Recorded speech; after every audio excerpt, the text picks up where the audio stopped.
So, I don't know what the history completely is of daylight savings, but considering that we were fucked by daylight savings at least somewhat today, I would like to take the opportunity to blame the monarchy for that. Once again, just a series of 80,000 swings and misses with the old monarchy. It never stops. It really never stops. You know. You see all that shit Monday where everyone is like, something weird's going on with the every one of us, Woolie, all 6 million Irish people sitting there being like, Time itself now is to blame. Like they're now responsible for us losing time itself. I think it was something like during the war to like save energy or so. But now all it means is when I say a time and then you say a time, it doesn't sync up and it's fucking Buckingham's fault. Yeah. Daylight savings went from an exceptional way to be economic with the time of farmers to somehow being the perfect way to fuck up international podcasts. Amazing. Nonetheless, Incredible. I'm Woolie Versus. I'm Eyepatch Wolf. And we are Versus Wolves! Versus Wolves!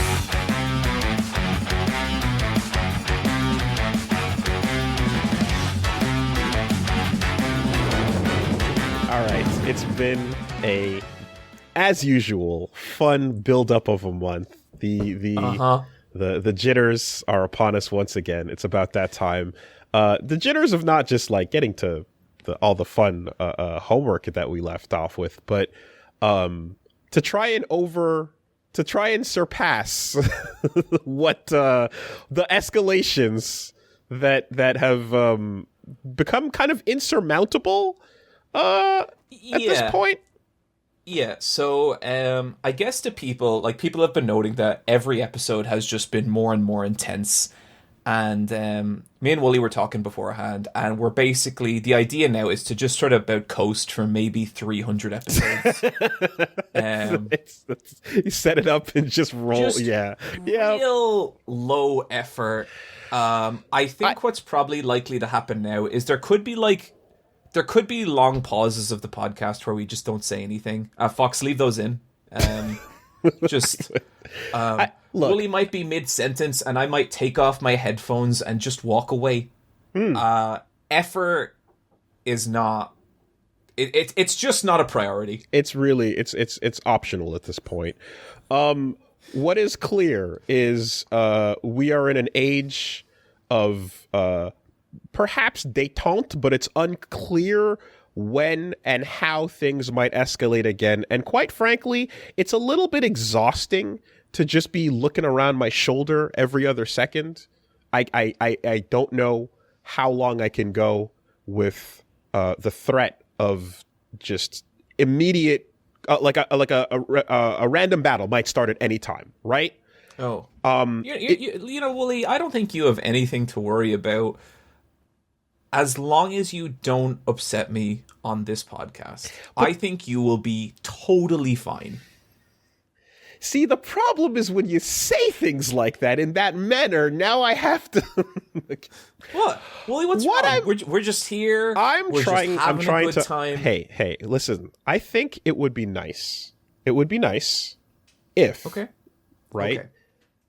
If there were somewhere we could go to... just maybe check the weapons at the door for a minute. You know? To just take a second to put all the animosity down and take a load off. Maybe have a drink. Okay. Well, like, I hear what you're saying, but we both know that violence is an inherent part of the DNA that is Versus Wolves. And the only way we could chill things out a bit would, I don't know, to start some kind of second podcast? I mean, look, we will reach heaven through violence. That has been the mission statement of this podcast since day one. But there's nothing to say that we can't take a seat, have a drink, and maybe invite some others to come chill at a little old bar known as the Intermission Lounge. What do you think? Woolie, you know what I've always said is the weakness of Versus Wolves? Mm-hmm. That it comes but once a month. The Intermission Lounge is a new Patreon podcast run by your friends at Versus Wolves, launching today. When you're done with this episode of Versus Wolves, you can go over to the Patreon, subscribe, and sample a brand new podcast called the Intermission Lounge, exclusive to patrons now. Look, we've been having a great time doing this podcast. We love it. Seems like you guys love it too. We want to find more ways to do shit like this. We tossed back and forth various ideas. The Versus Wolves Patreon is what we came to.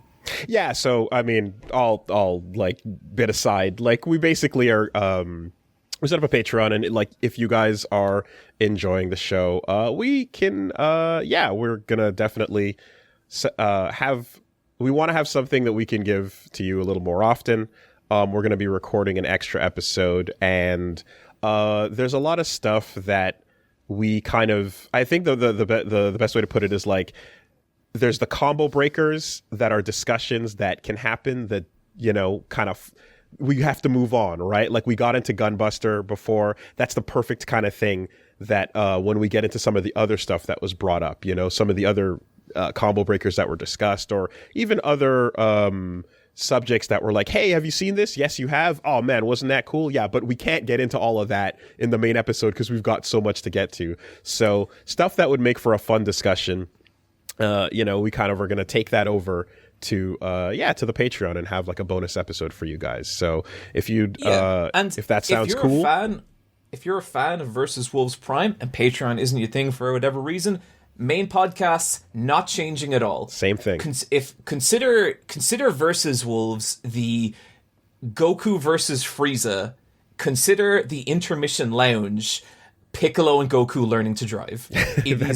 These are fun side adventures that you can go on with us. Exactly. Currently, we have 3 tiers, and the lowest of which is a $3 tier. Limited to how many people, Woolie? So you can get in there early, early bird for 50, the first 50 people, and it's the fashionably early group. Mm-hmm.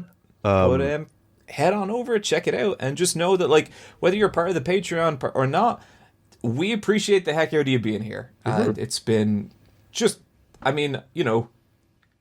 dropping a little kayfabe here, Woolie. This podcast has been fucking awesome, and the community around it has been incredible. We kind of just wanted to find a way to do something else, and the first Intermission Lounge that we have dropped is fully recorded, available right now, and it's about Saga, and it is one of my favorite things we've recorded. It was so fun to just fucking deep dive into this, and look, it is like an hour of 2 idiots gushing about a comic book they like. So that's it. go into that fully prepared. But listen, guys, it's available now. Patreon.com/Versus Wolves. Versus Wolves podcast. Patreon.com/Versus Wolves podcast. Yes. Again, like it's like super just, it's an optional bit. You don't have to, sweat it too much. But like, yeah, we did just take an opportunity to like jump into Saga, for example. And we're going to jump into other stuff that's come up that we haven't had a chance to deep dive into, on the main episode. But the main show, of course, is going to continue and be what it is. So this is, it's really just extra. And if you'd like to support, then we'd love to have you. And thank you so much if you do.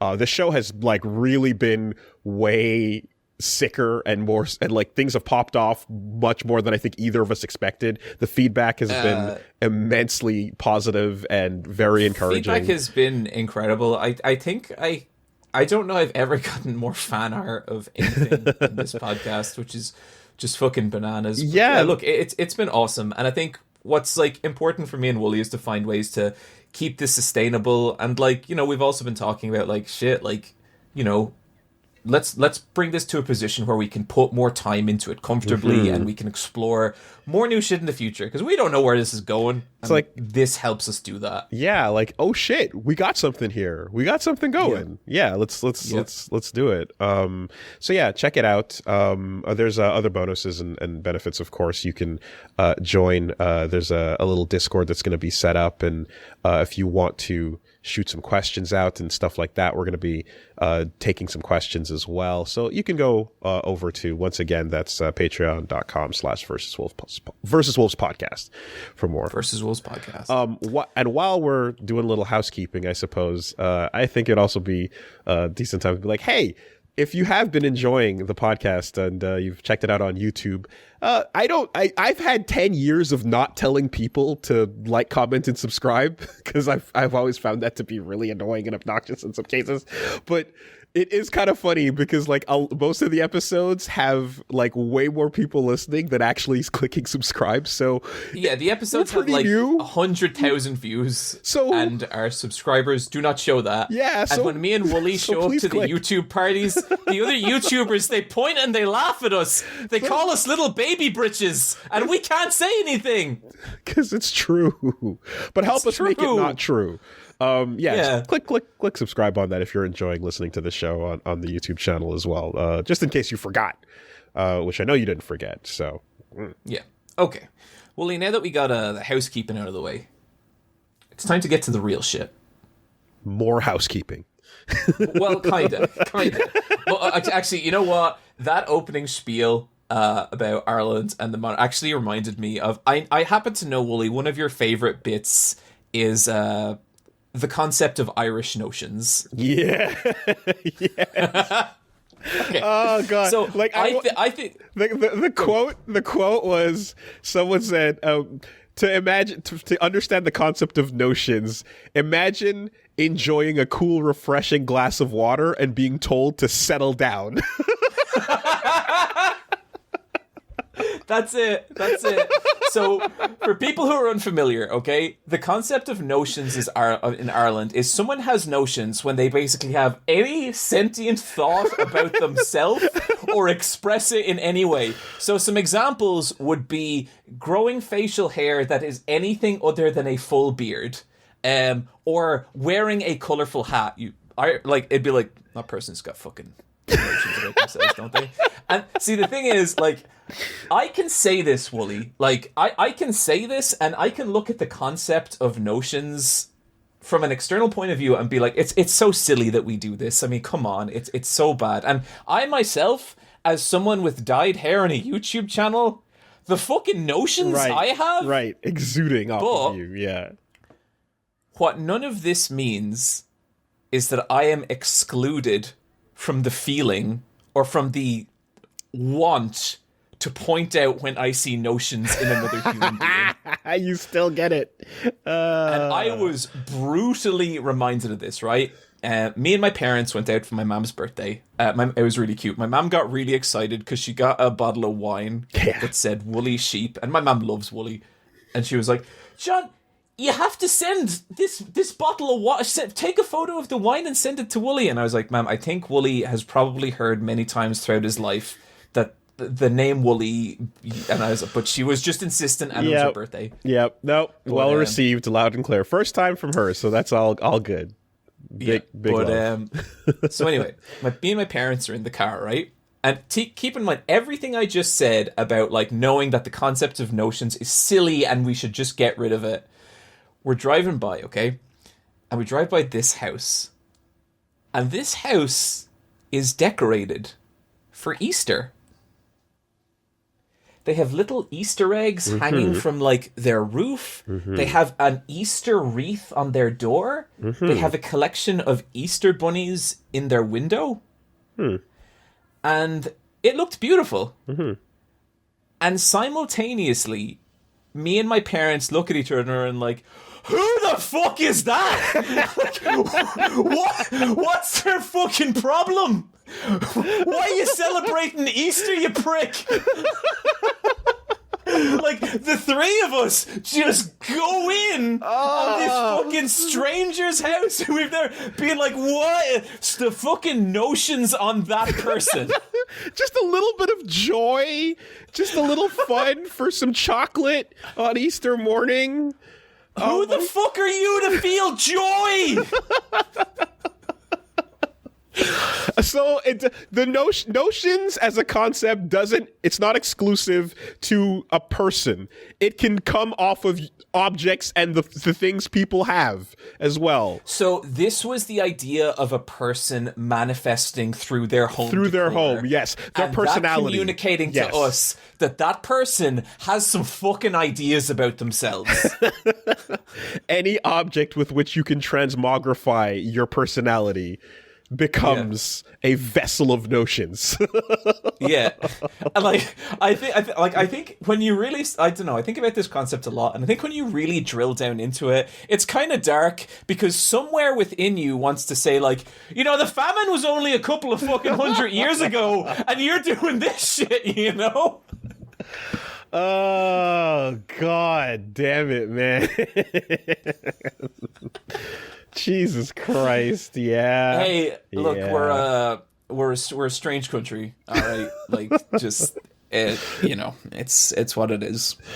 God, and that feels, I can only imagine too, just like how much more powerful it is when that moment occurs with a larger group of people all calling it out, you know, like the powering up of bouncing back and forth to check this fucker out, huh? And like the Metal Gear Solid Guard exclamation point head snap when we all saw it. So innocent. God damn it. That's all right. You know. Yeah, so there were some loose ends and tidbits from last time. Where are we at with some of those? Okay, so it's been an ongoing bit since the second episode of Versus Wolves that I will enter a real life fighting game tournaments. That's been a stipulation. You pointed at the WrestleMania sign. Quite literally. And I was getting into the Tekken mindset. Okay, I have been running sets with friends. I want to thank Foxcade and Punk Duck, who I kind of hung out with like for the first proper time. I heard he was a bit of like a mean Tekken player, and he basically, we sat down for like 2 hours and just played some fucking Tekken. Yeah. And I've been playing Tekken for like 30 years, no, like 20 years, and that dude opened my third eye into Tekken in a way I did not think possible. Like the way he explained concepts, and it was really fascinating. Like, I genuinely developed a deeper understanding for Tekken, and I think I got like way better at it. Nice. Yeah, he's got a cool Zangief in Street Fighter 6 as well, so I know he's in there. He knows his shit, and also just incredibly cool fucking guy. Like, you know, it was just, we were just like hanging out talking fighting games and stuff, and I looked at my watch and it was like 2 hours. Despite what his t-shirt might say. There's a photo I took with him with his shirt that he opened up that it has a picture of an F1 car on it, and it says "certified racist," which, you know, he's like, okay, we're gonna have to take that one off air. no, but so anyway, I'm feeling good about the tournament, right? Cut to 6 a.m. one morning. I'm in training, and you know, as I've talked about before, I'm a little bit of a Brazilian jiu-jitsu person. I like myself some rolling, some grappling, jitsman, and I'm starting class, and I notice that there's a new person there, and they're the same rank as me, blue belt with 2 stripes. And that's always kind of exciting because it's like, okay, this is my chance to face someone who is in theory at the same level as me. He doesn't know what I'm gonna do. I don't know what he's gonna do. This is kind of exciting, and I'm looking forward to this as well, because the last time this happened, I got fucking worked. I just got drilled, and I am known as a reasonably good blue belt in my club. After the match, I heard and this broke my heart. I heard one of the white belts go, "If that lad can do that to John, we're fucked." I was I see.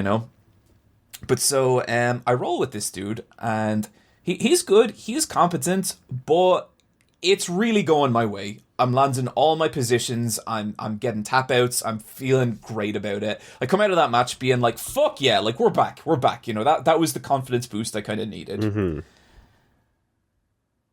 And then I look down at my hand, and before my vision can even calculate that something is wrong, I feel my body go, no.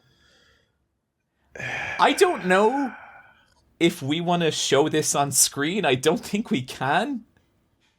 But basically, one of my fingers is kind of... the very top of it is shooting off in the wrong direction. Man. And you didn't catch it when it happened.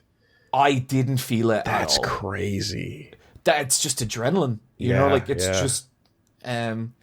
And I'm looking down at it, and I'm like, oh, fuck. And, I can't move the finger, I can't straighten it, I can't do anything. And so, that day, I have to go down to, doctor. He sends me to, a clinic. I have to spend, 3 hours in the clinic. And I explain, I fucking hate this. I was explaining to the nurse, oh, yeah, I wrestle, and I really don't want to miss any training. And so will I still be able to train? And she goes, oh, yeah, definitely. As long as you, don't use your hands. And I was like, yeah. About that. That's the whole thing. Be a problem. But then, and so, it becomes really obvious very quickly, I can't go to training. Yeah. I am just going to have to miss, a couple of weeks of training. A month or two of training, and it fucking sucks. But then I start realizing, oh, wait.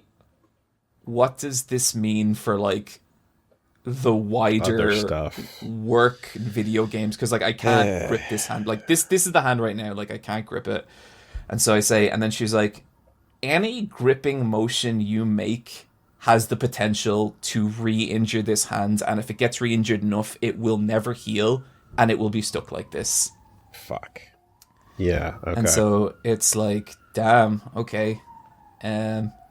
So I'm kind of leaving the place, and I look down at my busted fingers, and I'm thinking about it, and I'm like, damn, this is going to make the fighting game tournament really interesting. Okay.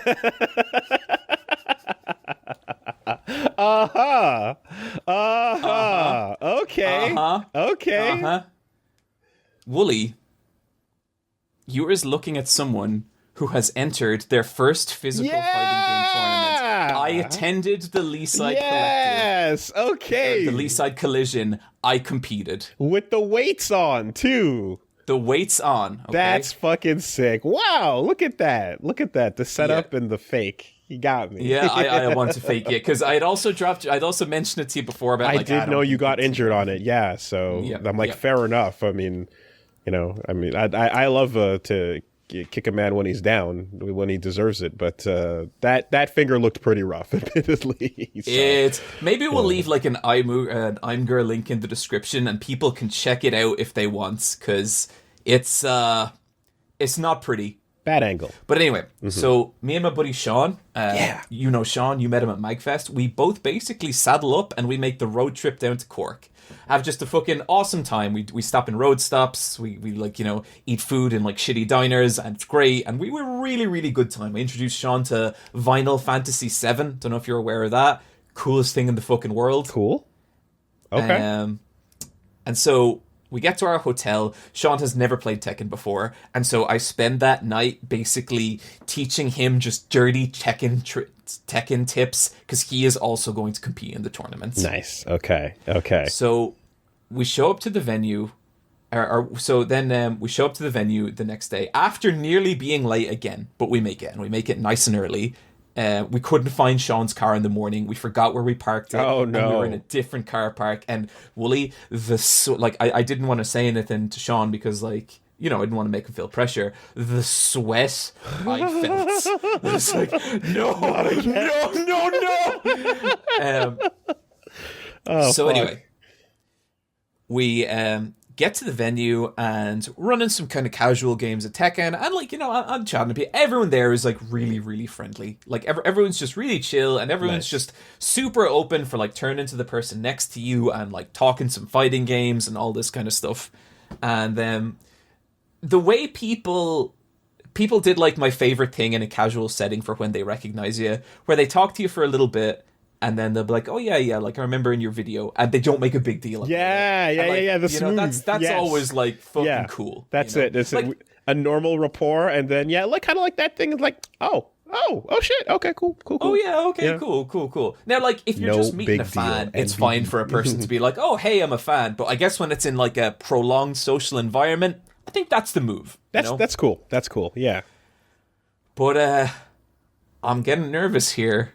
Because all I can think about is that after everything, what if I go 0-2? Please, dear God, don't let me go 0-2.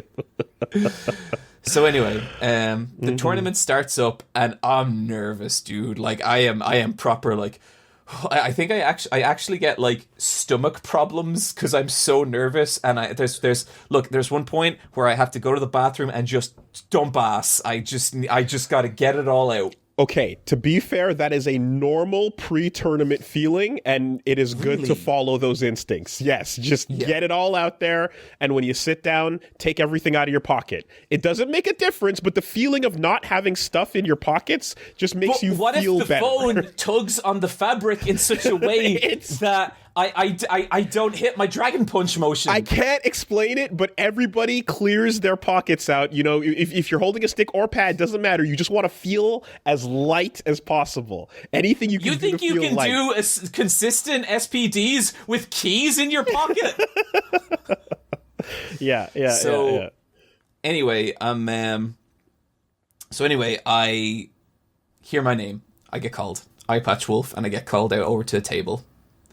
And I'm like, please don't let this guy be a killer. Please don't let this guy be a killer. Please don't let this guy be a killer.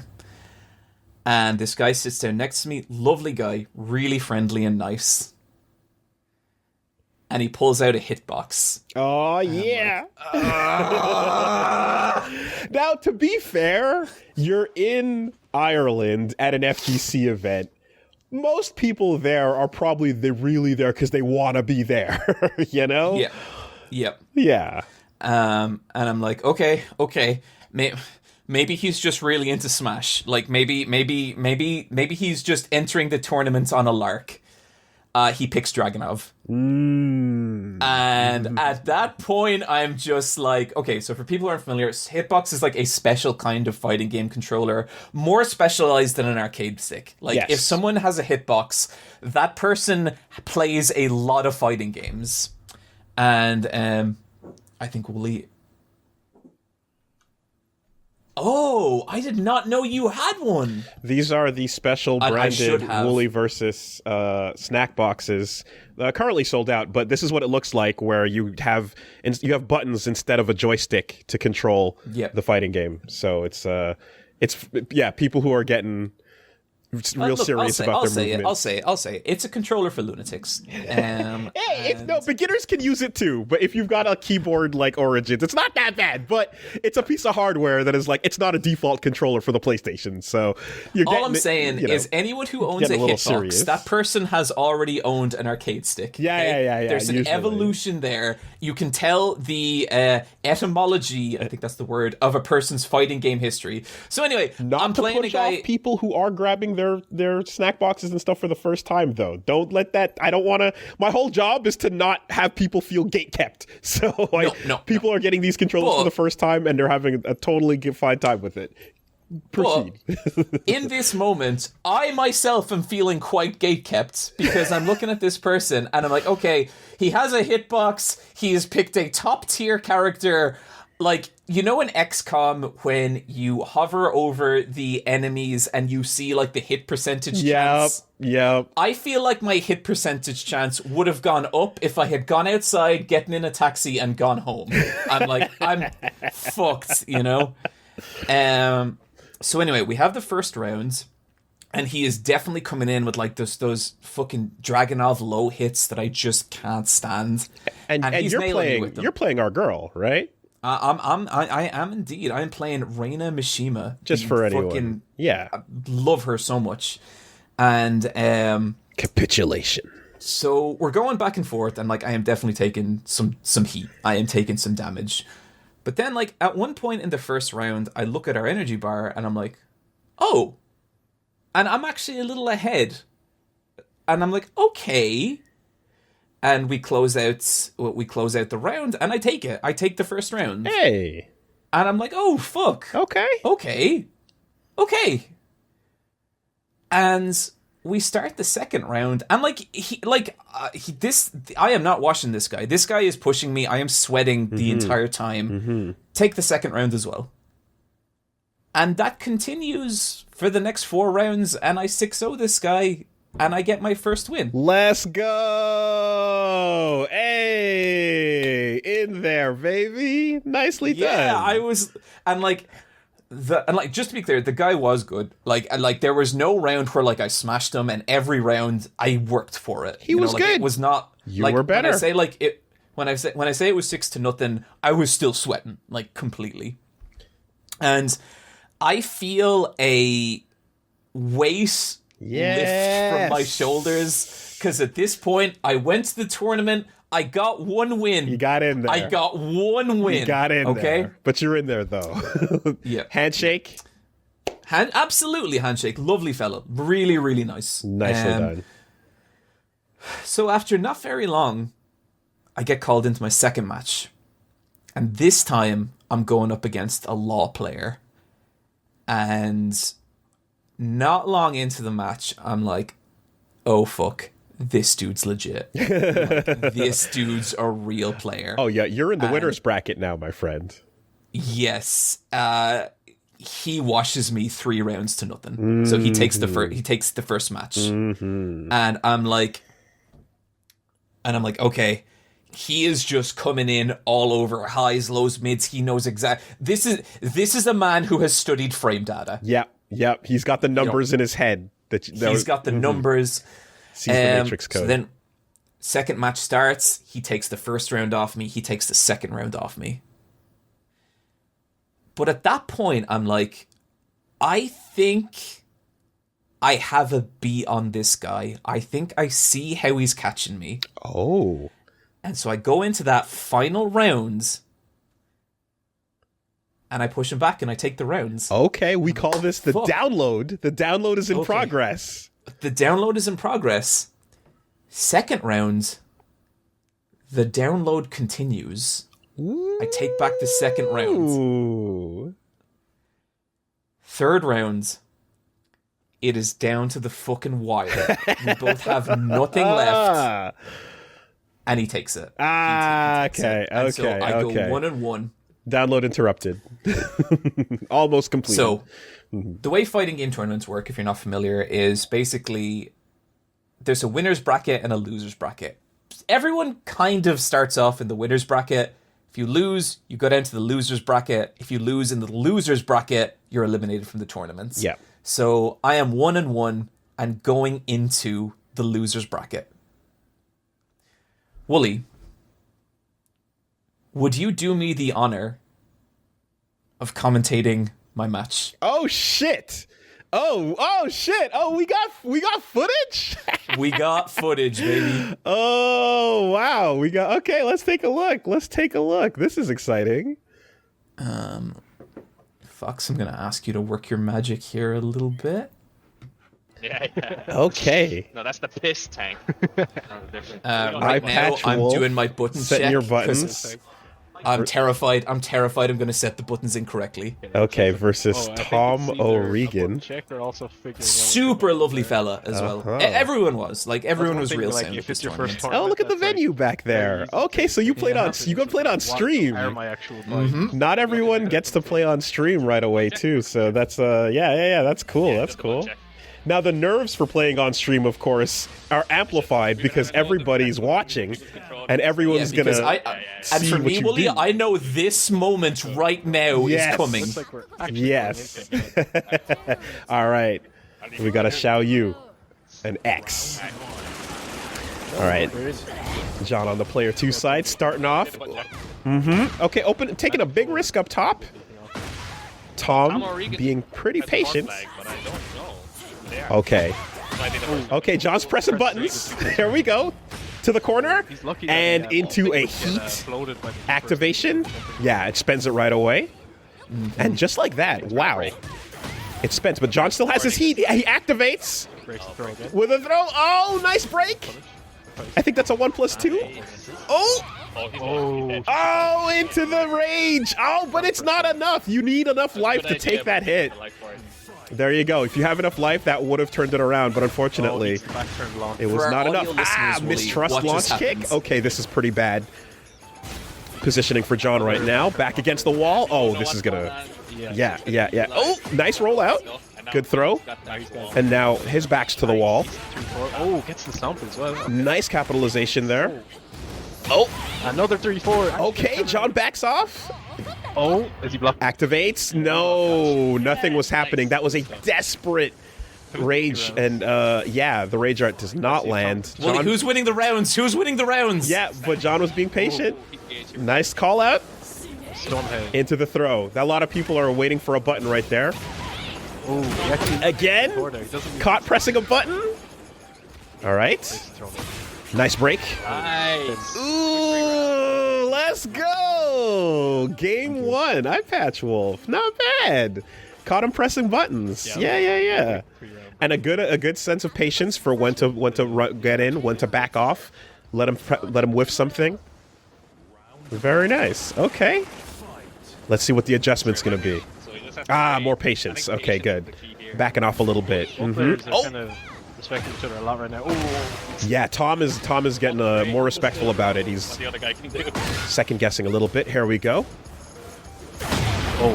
Let's see if John can get off the wall. Yep, he gets his heat engager and another break. Seems like he's got those on lock. Oh, whiffs the opportunity to juggle there. Those are some safe strings, so that's pretty good. And ooh, big whiff. No punish. Oh. oh, Can Tom close it out? The electric? But you recovered crouching. Yeah. Yeah. One thing that Those Dorias. Oh my god, no, wait, hold on. Oh, he gets hit with the full charged roll. the big thing you gotta get used to. Oh, you gotta watch out for that, Reina, when she comes rolling at you. Yeah, you Reina's gotta. nasty. You definitely gotta get your low parries down or just react to that roll when So, it's coming. Woolie, for our audio listeners, what's the score right now? Oh, the score is 1 game up for John and the first round of the second set. Another mistrust blocked. True, this is admittedly a video element, but John is doing quite well. A big risk, but this time it's going to work. Xiao Yu lands her rage art. I don't know how we can counter. Okay, but that's going to be still a pretty healthy Eyepatch Wolf. He gets it coming in with the low again, and that's 2 rounds up. This is going to be set point. If John can win this last round, he's moving on. Oh, that was. Oh, heat engager right off the bat into the throw. Again, this time no break. And Tom is getting flustered right now.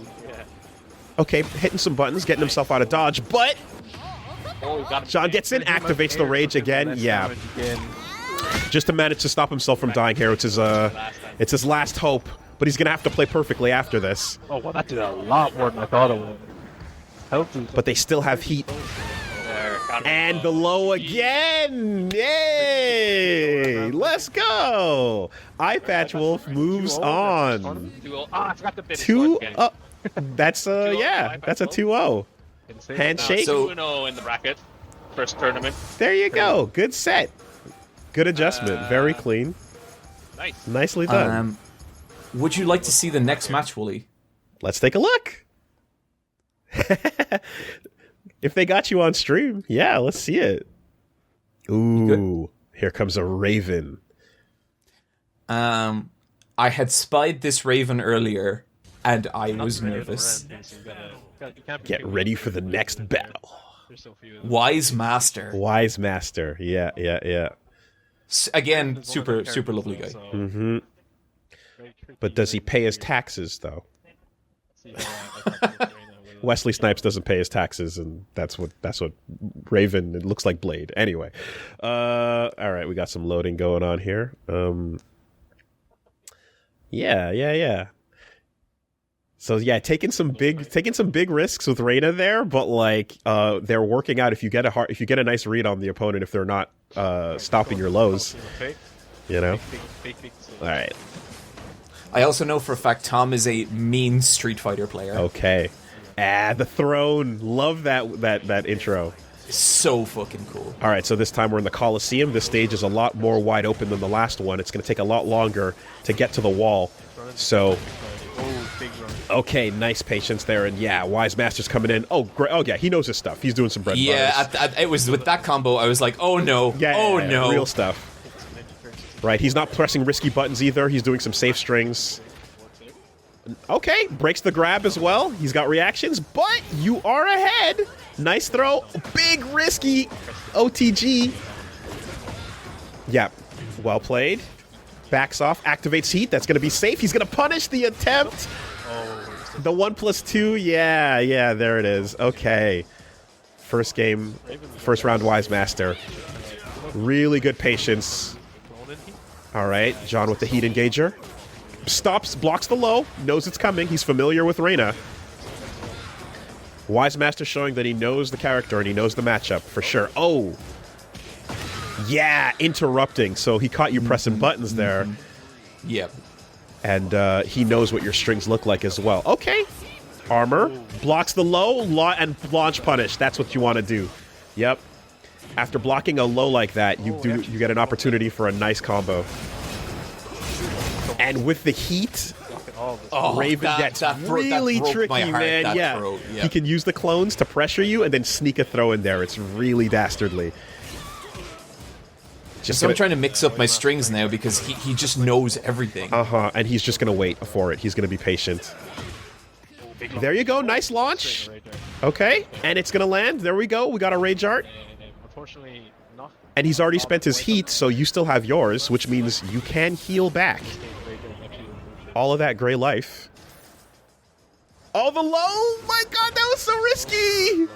Oh! It's such a good low, and it does so much damage on counter.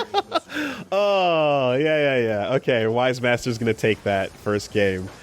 Oh man, it is nice when it lands, but boy, when it gets blocked or parried, it's all or nothing. All right, here we go. And again, because of the stage size, you're not gonna get the wall pressure. It's going to take so much more to get that, so you just got to really have your side steps and footsies down. All right, into the throw. Nice start up.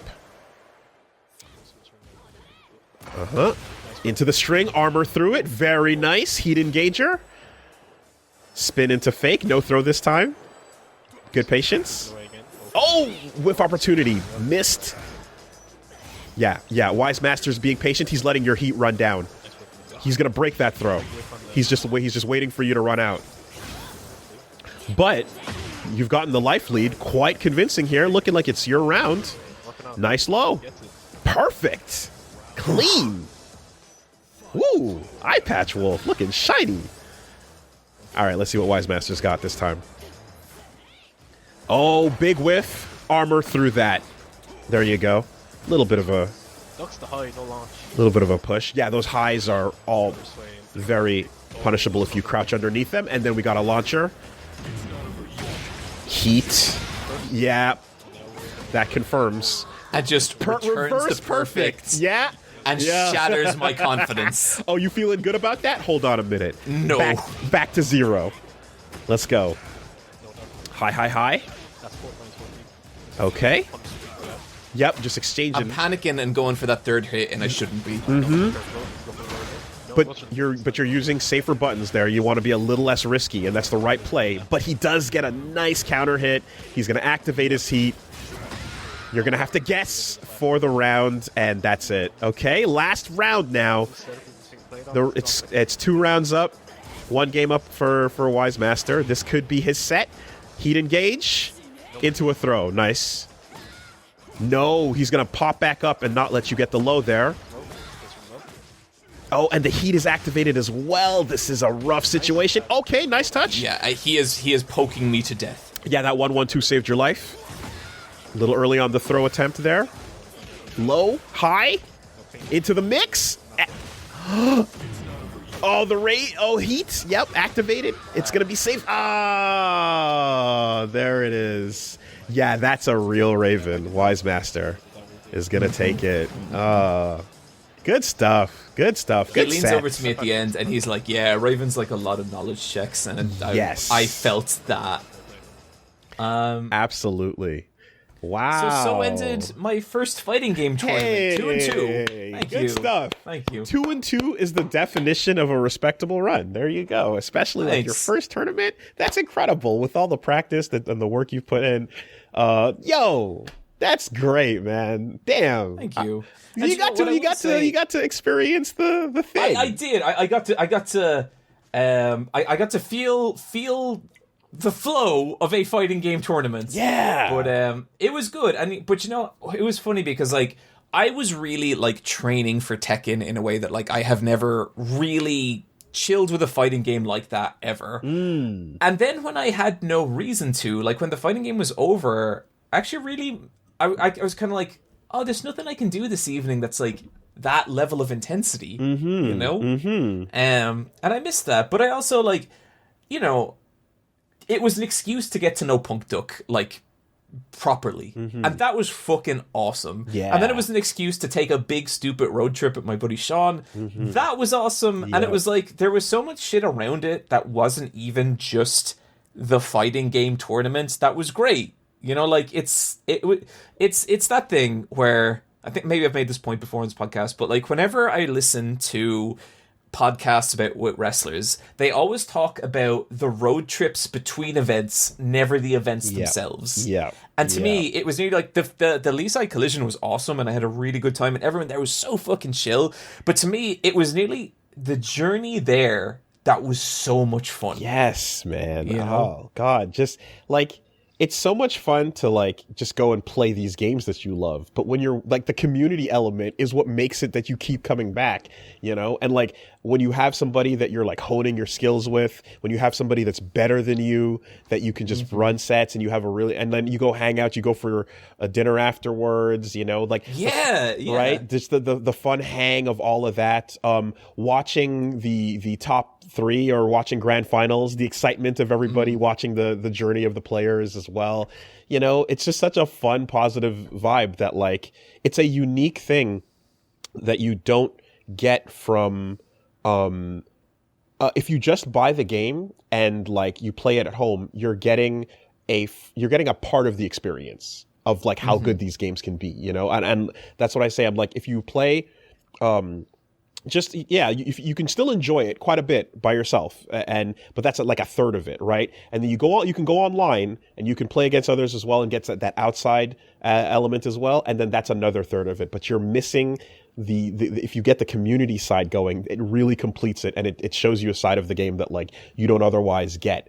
And it's very different too, especially if you're used to most of the games you play being single player, narrative driven. You know, adventures. Like this is just a completely different side of what games can be that is just it's the social community aspect is so much fun, man. I'm glad you got to have it finally. Hell yeah. You know, I will say, Woolie, when you recommended me this, I thought there was an element of well, this is gonna put John in a super uncomfortable position and that'll be funny.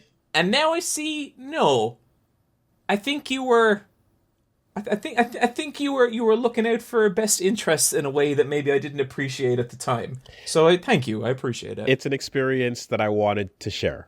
And you had it. And hey, that's if we ain't about that on this podcast, then what are we even dang old doing here? That's awesome. Yeah. Man, too. And like, and I know exactly what you mean when you're thinking about like the days leading up to an event where you're just like, you're sharpening, you're practicing, you're getting in there. Like, it's a sense of focus that you have that you can relax a bit afterwards for sure, you know, but there's a lot of fun to be had. And, something that we'd often do is like we'd have weeklies in back here, and there'd be a group of players that would all kind of like go to each other's houses and hang out like the days before traveling, you know, and like just run a lot of sets and get really, just get really prepared together, you know, and you get really tight, you bond with everyone, and like they're, you know, friends that I've made through the fighting game community I've known for like, I mean, almost like half my life at this point. They just stay, you know. It's a really close knit group of people, and it's so open to. Sorry, go on. Oh, just to say that it's a close knit group of people, and like everyone's really tight, and like it's a lot of fun. But when you say close knit, that also implies that it's like, hey, we're over here, and this is just us. We don't know about you. But it's such a fun thing that like it's close knit, but new people are walking in all the time. And they're right in there with us, you know? That's what I kind of felt at the event. Like, everyone was cool with talking to the person next to them. I met, like, a bunch of nice people. I don't really remember all of their names. Tom was lovely. Met another person called Charlie, who was also really super lovely. And it was just a really, really fun time. And, you know, the big brain expansion of running those sets. So it was me and Punk Duck running the sets, like, in beforehand. And, what Punk Duck was basically doing is like we started playing and he was just fucking rinsing me. Mm-hmm. But then after every match, he'd point out what I did wrong. Yes. And then I would adjust by the next match and the next match. Yes. And I'm not going to say that we were like competitive by the end because we weren't. But I had come a long way. The teaching. You know? Yes, absolutely. And what's a fun little side note about Tekken 8 in particular is that when you have a friend to teach you that stuff, that's awesome. This is one of the games where it's got an awesome feature that lets you go into your replays, watch the replay of the match you played, and the game itself will point out tips about things you can fix as well. Really? It's incredible. You can watch the replay and turn on the tips, and it'll pause the game to show you the moment where you can stop this or punish that, right? Then you can press a button to take over the replay and actually try to practice fixing the problem. That is insane. It's next level. So good. So yeah, man, it's a perfect time to learn and improve and enjoy these games. And yeah, good stuff. GG's. 2-2. Absolutely respectable. Nice stuff, I felt like I was able to walk out with my head held high. Good. I got a little sense of pride on that, you know. Look at him getting in there. Hell yeah. Okay. Well, that that's not the only update that we've got. I've got an update over on my side as well. Unfinished business taken care of. I beat Earthbound. Fuck yes. Okay. I didn't beat it last time. I just got to the dinosaur world, and this time I'm like, let's see if we can take it all the way. And yeah, right, pretty much the same week after we finished, I was like, let me just scratch this itch. That finale, holy shit! Yep. Wow. Yep. So. Do we want to drop a spoiler warning? Spoiler warning for Earthbound. I'm going to be talking about the full ending of that game. Everything from the moment of like you get through that final area of the underworld, and it's time for bodily sacrifice. That fucked me up as a kid playing that for the first time. What the hell? It's so wild. If you have not played it, your brains are removed from your bodies and transferred into robots. So you are playing the final part of that game as 4, like, mechanical, rectangular, robotic beings. And, like, they kind of warn you that it's like, hey, this is necessary. This is the only way to save the future.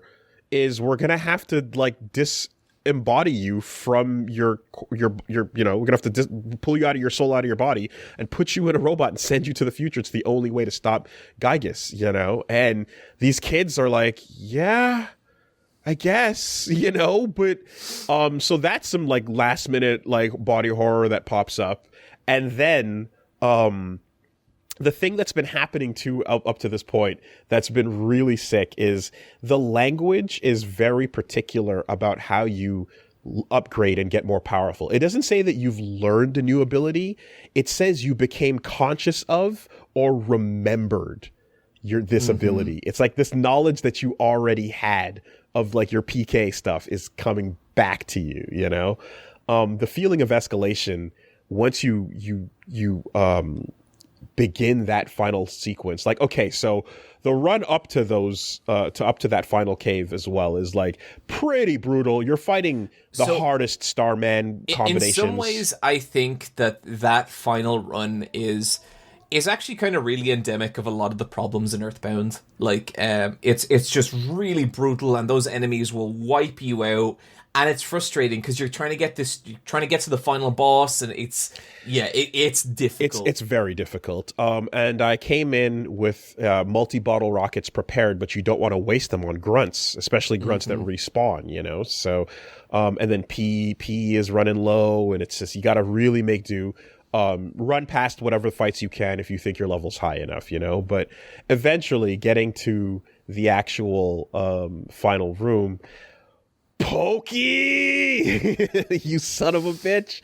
Just the ultimate shit kid going so far and beyond any other like bully in any sort of like 80s, adventure. You're now Pokey jumps to the future and is becoming like, he's also lost his humanity in service of Gygas. And he's like also like aware that Gygas is no longer really sane or present. It's just this evil being. But because it's all powerful and I don't like weaklings, I'm going to side with the all powerful, unknowable being, Pokey's such a shit. It's weird because like, I remember when I was playing Earthbound as a kid, I didn't understand why they made Pokey the way he was, And then as I got older, there were some people I encountered over the course of my life, and you're like, oh, this person fucking sucks. Like, just this is the kind of person here, they make everyone's life around them more difficult. Yeah. And then you watch those people float to the, like, top of companies. Yeah. And you're like, what the fuck? Yeah. That's Pokey. That is Pokey, someone who just shit slides his way upwards by just being a little coward fuck. If you've got those sociopathic tendencies and you've got that thing that makes you just not give a fuck about other human beings, then when you act like a shit, and people go, can you not do that? You're going to be like, oh, I guess I shouldn't do that. But you don't really internalize it because you're just like, I don't get it. Whatever. People got mad when I do this, I guess. Whatever. And that same just disconnect, and especially when it's someone who like, you're like, okay, you can't, I'm sure you're not all that bad. Like it's like you give them chance after chance. And it's like, at a certain point, you're like, I'm emotionally exhausted, right? I can't put myself in the place anymore where I can support this. Like, malice out of this picture, I think it's for the best that I just don't have more interactions with you in life right now. That's the hardest point I feel like you can reach with a person, where you're like, I'm not even angry, I'm just tired and I don't want to do this anymore. That's it. That's it. Your emotional fatigue has kicked in, and I don't have it in me to do this lifting anymore. So and that's it. And that person can just then go on to CEO themselves right to the top, because the same complete lack of fucking humanity that you're looking at lets them step on people with no questions whatsoever, use authoritative voice, or just, sneak around, skirt around to get them find themselves at the end of the universe in a ship siding with the big bad evil. Yeah. And so, Pokey's just incredible with that. But the whole final bit too of him just talking shit to you, and Gygus is like going into all the multiple forms, and the music is just the creepiest swelling thing. I've already known about how great and creepy the music has been, but I didn't hear the full version of it, you know? So No, it is unlike anything else. It is such a unique and kind of horrifying boss fight. Absolutely. You know? Like, I think there's a lot of RPGs that end with this idea of like, oh, you're fighting God or you're fighting something else.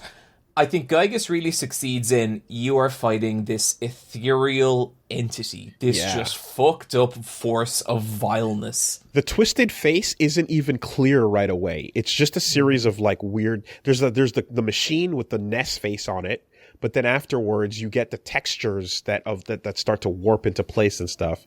And you know, you're then tapping into like just the fact that at that point too, as the music escalates and like the sounds and the swelling beat and everything picks up, such a fucking metal track.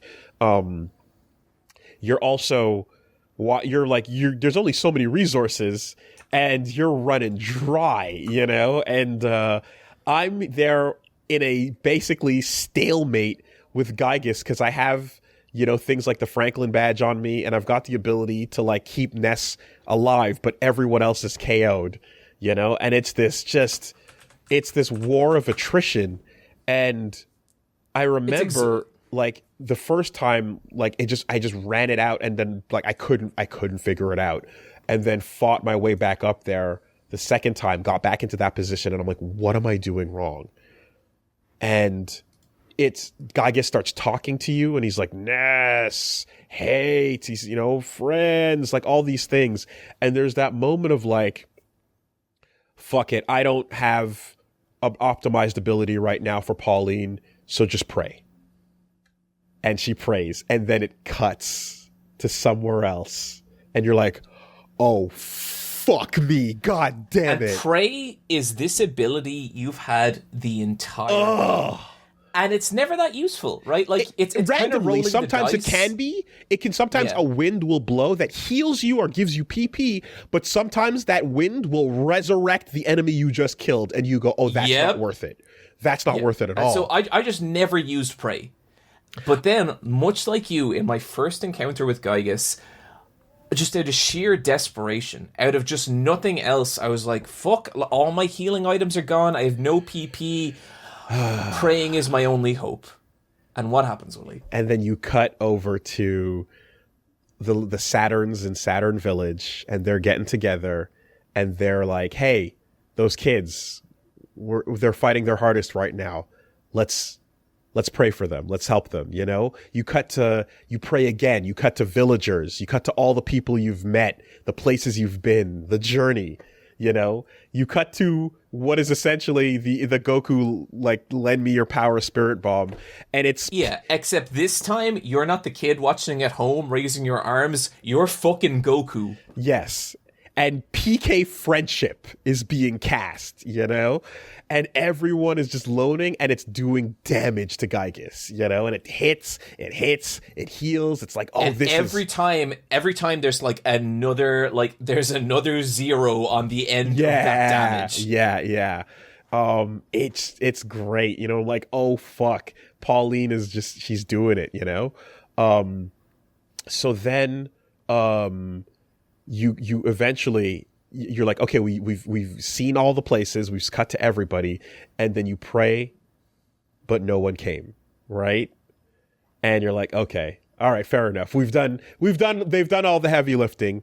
We got to keep fighting. Fair. Thank you guys. Thank you. And we keep fighting. And the fight keeps going. You're like, God damn it. Use my bottle rockets. I'm using, for me, PK Arcade Omega, you know? I'm doing everything. And it keeps going. And you're like, pray again. But there's no one there. Pray again. Oh, someone, somewhere, heard the prayer. And you're like, huh? Pray again. Ooh, has heard the prayer and is also like praying for that you and doing some damage, and you keep it going, and it slowly reveals, and it's like Woolie Madden is also praying for the kids. Yeah! That's me! Bam! You know? It's like you give up, but then don't give up. It actually, like, the fact that there's a second sway to that, where the game exhausts its dialogue and tells you all the things that should, by all means, be this feature is now finished, you know? But you have to actually push beyond that while you fight, you know, and then it starts up again, and then that whole name check-in bit just comes full circle. I think the moment is so powerful because it does genuinely push you into a place of desperation. Yeah, like if in a way it sucks because it's like if you just listen to this bit and you haven't played Earthbound, I'm sorry, buddy, that's gone forever. Yeah. You're never gonna know that feeling, you know? But you all... It's still... And you had to have... It's super worth it. It is. And you had... And again, though, it's like, you had to have her alive. You had to have... You know what I mean? Like, you had to make this moment happen. And thankfully for me, I can imagine somebody, like, just bashing their head into this puzzle.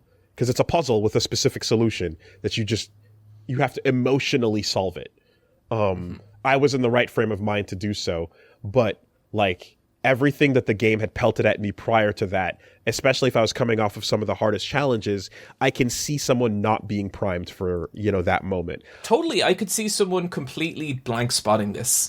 But I was reminded, right, that the guide did come with the original game, the big book. That's why the box was so big. So anyone caught super off guard back then, if you were playing the original, you did have...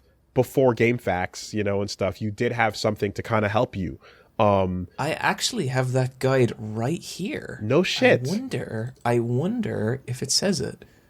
Because a lot of the stuff in this game that, is more obtuse, I'm like, oh, but there was the book it came with. That makes so much more sense, especially for the mid-90s, you know? Without having the community or anyone to rely on. Because, I went into this cold as ice, right? Like... you know, the mimetic knowledge of what this game means, but the specifics and the mechanics, I definitely didn't know. So it does hit, though, to hit pray and finally do the damage, you know. And then, you get, of course, Pokey gets away because these people, they always do. They find a way, you know. It's in the final stage of the battle against Gygas, Paulus should use pray option 9 times while the others defends. It just you receive the power to destroy Gygas from your friends. It just straight up tells you. It just straight up tells you. Okay. But I mean, I get it. I kind of get it. Okay. Wow. I guess you could choose at that point how much of the guide you wanted to rely on if you felt like discovering it yourself. But as a kid, if you had a guide, it was such a rare treasure to have a book like that. Mm-hmm. I'm sure you just go all the way in with it. And I think this one was actually packaged in with Mother. That's what I mean. It was in the big box. Yeah. So, so that's incredible. And then just, you know, we get to relive some of those amazing moments. You go through your victory lap as... This is, again, where I get the concept of the Undertale victory lap so much more now, in the sense that, you know, and games afterwards, Persona, all these things where you walk around and say goodbye to everybody. The concept of walking back through literally the entire map to say goodbye to people is batshit, though. Fucking insane. And it's beautiful. I really love that bit so much. Spend as much time as you want to traveling the entire game. You know, like that is almost a new game plus, right? Yeah. To me, that was like real. You know, when you're like a teenager and you're having those first real nights out. So like you're out with your friends, like you're maybe like 17, 18, you're out with your friends like all night.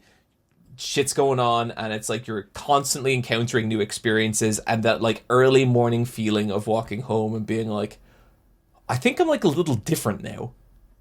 That's what that feels like to me. Yeah. You're coming back home a different person. Absolutely. I mean, a night out with your friends getting blitzed is not quite the hero's journey, but it can be. I grew up in Dublin, Woolie. Yeah. Okay. All right. you come back home, you're a little bit wiser, a little bit stronger, you've grown, but you don't quite recognize home anymore. You've outgrown it. And I mean, just shout outs to that. Shout outs to the flashbacks of all the photography moments where the magic photographer comes down and takes your picture. You get to watch those over the credits. Moments like Ness looking at the sanctuary where his thoughts are being written on the wall, and like the whole group is there with him, and it's like, whoa, that's weird. So I remember one of the first internet videos that ever really stuck with me was an old video from starman.net. And it was this guy and this girl, and they were playing Earthbound together, and it was a kind of like Let's Play style setup. It had like a camera that was filming them, and then it was Earthbound, and she was like a huge Earthbound fan. She's like calling out everything that was about to happen. Like, she'd obviously played through this a million times. But what this dude had actually done is altered the ROM and typed in a proposal in the bit where your shit's getting read out. I heard about this. Man, I wonder, is that video still around? It was like one of the sweetest things I've ever seen. Incredible. That's so nuts, man. Wow.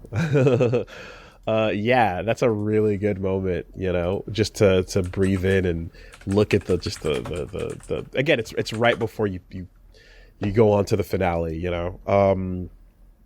so that victory lap's great, and you can take her home, or you can or just escort back to your house, whatever the case is. You can choose to, whatever. You're a kid, you're saying goodbye to your friends. Woolie, slight update. The video is absolutely online. Okay. Earthbound marriage proposal 2010. Wow. With the wrong you can just Google Earthbound proposal. Everyone will find it. It's a crazy video. Nice. Yeah, and so no, it's a very just sweet, walk back, and I kind of went to go see the people I wanted to say hi to, and ultimately just kind of went back, and you see your mom, and I forgot to say last time, shout outs to Mom for having the fucking sickest burn in the entire game up front in the big when you start it, where Mom's like, "Hey Pokey, heard you hate Jiro. Too bad."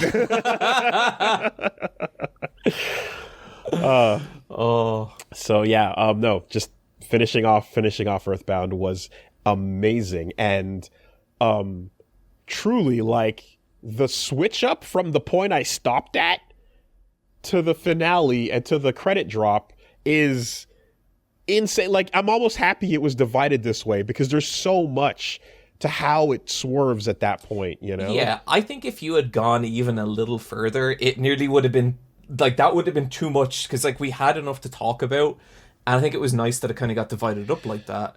If you played this game when you were 12, there was no chance it wouldn't shape you as a person. Like, impossible. Like, I get it. I get it infinitely. It hits so hard on all the right emotional strings. And it was for the novelty of doing that before anything else was doing it. Then you were, anyone who played this young enough was destined to just be like, oh yeah, okay, this is the trajectory I'm following. Yeah, 100%. I get it now. I get why all the Undertale fan games, fandoms, ROM hacks, everything makes perfect sense. Mm-hmm. Yeah, and like, it's weird because, like, I have Earthbound, I think, at around number 40 in my, like, top 100 video games list. And the only reason it's that low is because once I experienced Mother 3, it pushed Earthbound down for me, which I think is, having these conversations with you has really made me rethink that, and I think I need to play through Earthbound again, because, like, it has been so special revisiting all these moments, and it's like, it is such an incredible game, but at the same time, like, Mother 3 is just... Yeah, I hear. Like, I don't even want to say anything. Like, it just... And you gotta have your own experience with it at some point, and maybe you will. But I also hear that Mother 1 is like an interesting setup for a lot of the ideas that Mother 2 or Earthbound executes on, right? Like, that's like... So the fucking crazy part is there's like a sane version of Gygus in Mother 1. Oh, okay. Okay. Also, does the theme that plays when you start fighting Gygus, is that a reference to that theme at first? Because you hear something that sounds like a Nintendo, like an 8-bit theme, before it swerves into the breathing, like, well, the metal track, and then into the crazy breathing, swelling horror music. I think so. I have never played through Mother 1. Okay. I have been told that is a supremely interesting game that's a bit of a shit video game. Okay. Earthbound Origins was what they... Yeah. Shit is probably too harsh. It's a game with problems, right? You know, but the concepts are coming together that lead to what Earthbound is. Yeah, I bet when I get around to playing it, I will find a lot to love. And you know what? I'll report back. Okay. I think right now the next on my like retro play is I got to go back and replay Chrono Trigger for obvious reasons. I mean, that's a very sick, timeless, infinite fucking thing to do. So yeah, do that. Cool. So no. Hey, thank you for the Earthbound recommend. That's phenomenal. Okay. No problem. And like, I'm so delighted that you loved it as much as you did. Like, you say that, right? Like, this was. I loved it. This was a big one. Loved it. Absolutely. Like, fantastic. Yeah. Like, I cannot promise you'll have that same connection with Mother 3. Because, like, Mother 3, in a lot of ways, very different game. I sure am looking forward to talking about it at some point in the next month to 5 years. I can't actually... Like, I know I've talked to many times about how, like, I actually, like, despite the premise of what's going on with the show, I actually don't really enjoy the ranking process that much in things where I feel it's unfair. Especially in something like this where I'm like, this is the first domino that led to so many that came after. Like, but I can say that, like, if I take this game and I put it now where I played it today into my past, it's one of the greatest games I've ever played. I fully feel that. That's how I look at things. Agree. Yeah. In the time frame it's coming from, there's no question this is one of the best things. Absolutely. Okay. On to business. Now we got all the light stuff out of the way.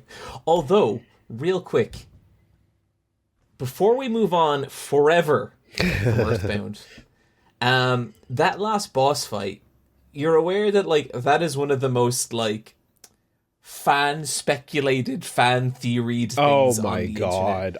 There are wild speculation about what is happening there. Oh no, the same minds that created the Undertale fanverse, I'm sure, were just one step removed from prior. They were putting all their efforts into making, like literally, isn't the whole bit like is Sans Undertale really Ness? Like, isn't that the whole meme? Hey, MatPat apologized for that, I think.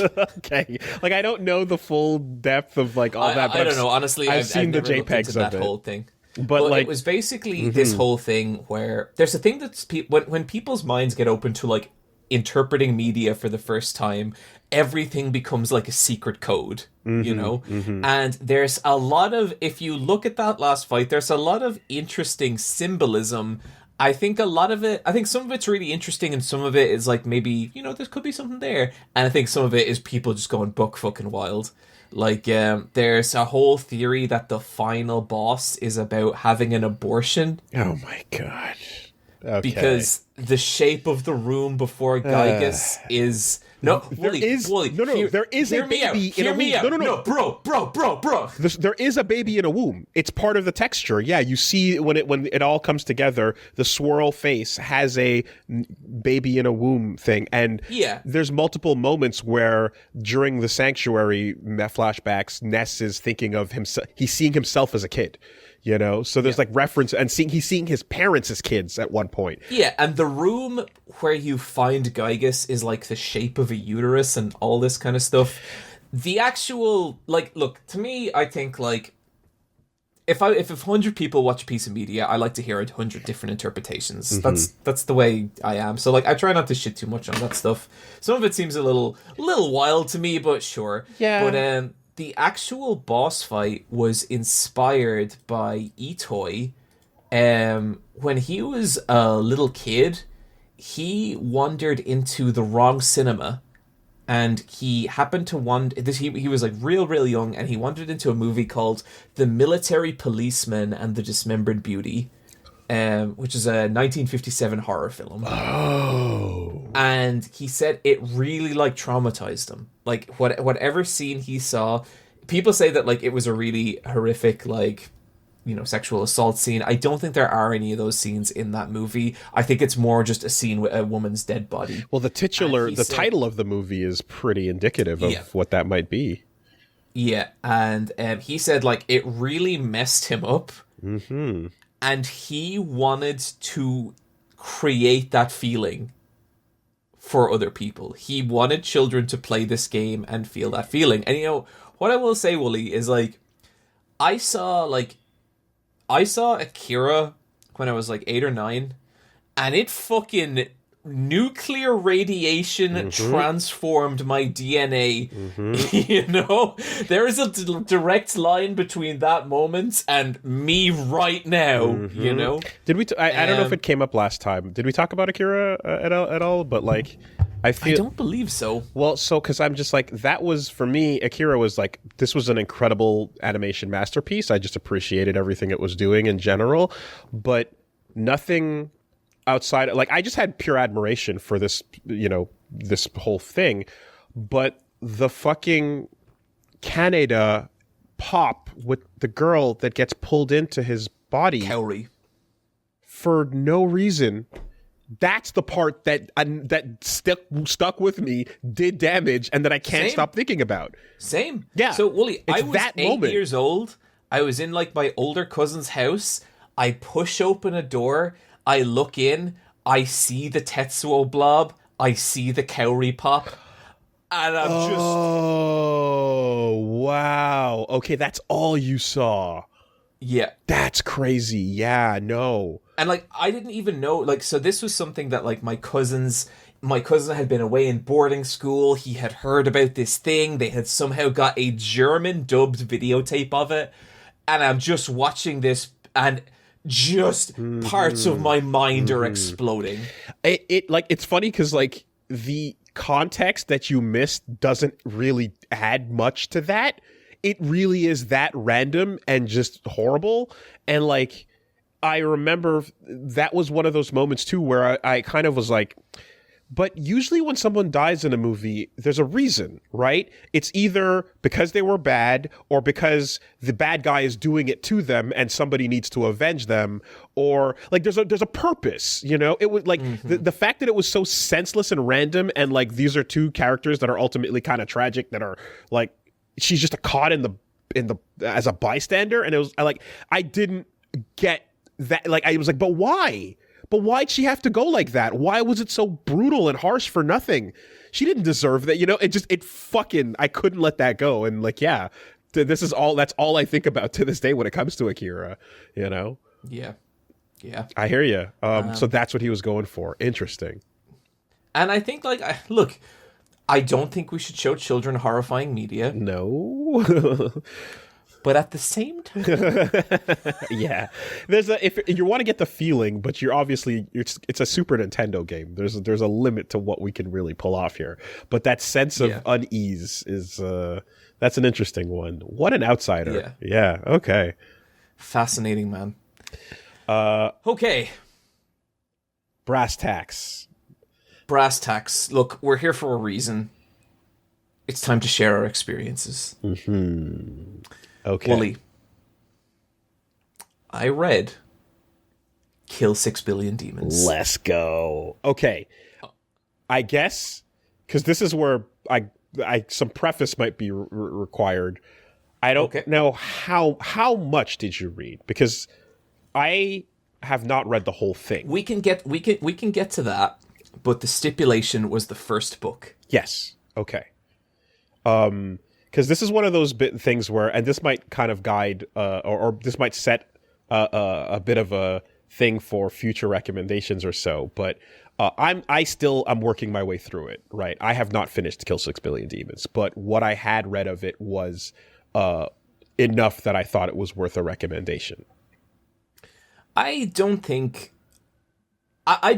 you need to experience the entirety of a piece of media to have an opinion on it. Okay. You know, I think that's fine. I've kind of never thought that.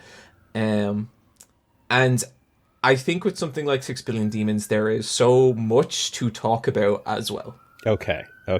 So one thing I didn't get to do is I didn't get to look into the background of who wrote this or like the circumstance that led to it. Because I have a lot of questions. Okay, so yeah, no, Kill 6 Billion Demons. I mean, so I on Twitter, Abaddon was pretty much like the name's going by, but like he was going, but like now it's the tag is Orbital Dropkick, but real name Tom Parkinson Morgan. So shout outs to Tom for this, like, just peering into the mind of someone who has built. He's crafted a world and is going to give you glimpses of it one webcomic page at a time. When you said someone who was built, I was sure the next word was going to be different. What the fuck is this comic? Okay. So tell me about your journey into this. Like, how did that go? So I was curious because this has been recommended my way a couple of different times, and I think at one time I took a glance at it. I think I just skimmed a few pages and was like, cool, I'll get around to this. So we open up, and we are met in a bedroom with a girl and a guy in college about to have sex for the first time. And I was like, okay, cool. Let's see where this goes. And after a little bit of awkward fumbling, they look up and a giant demonic entity is standing above them. And this thing is illustrated with such fucking detail and rawness. You've never really seen something that looks like this. It's like, oh! And then it shoots a laser beam through the girl, and in the same panel, you see her skin separate. Yes. Her muscles, her skeleton, her muscles, her skin, she's separated into layers, and a white jewel driven into her forehead.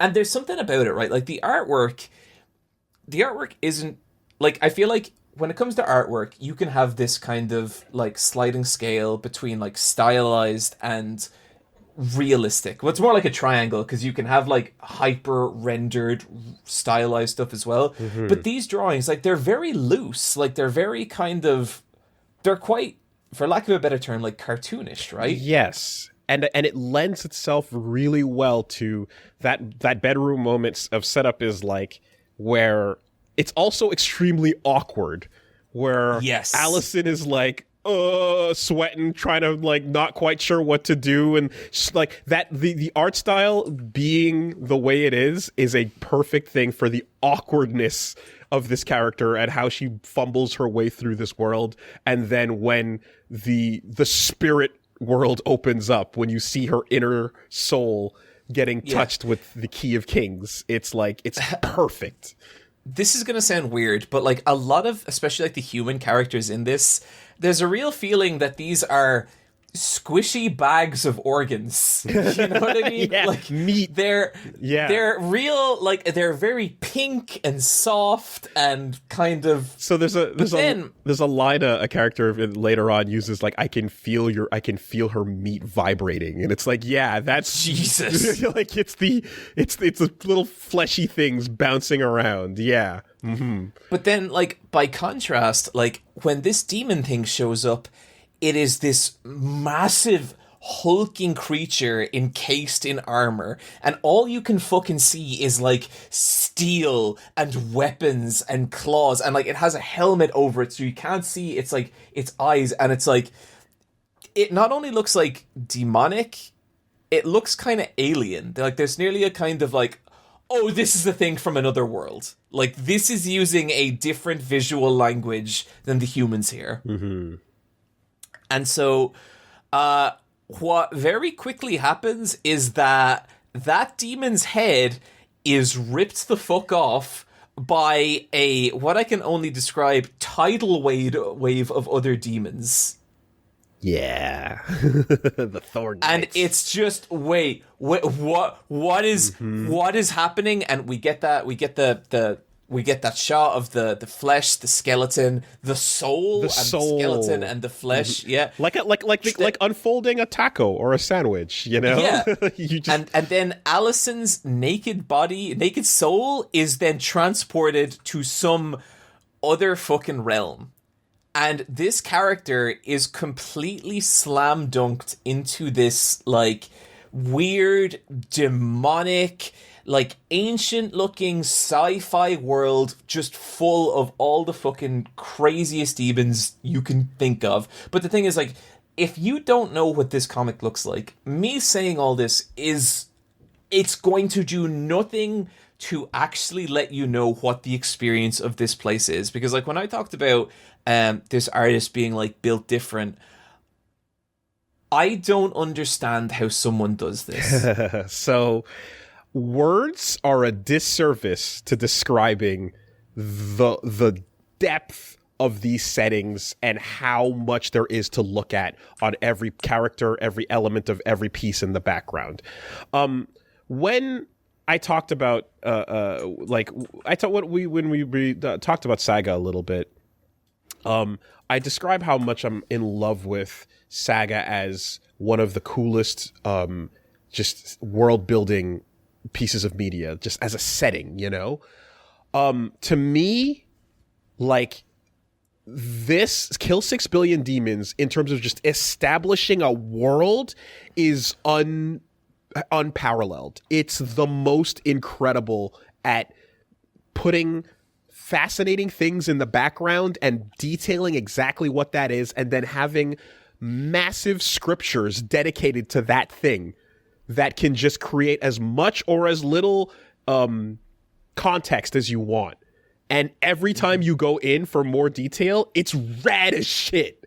It's so interesting.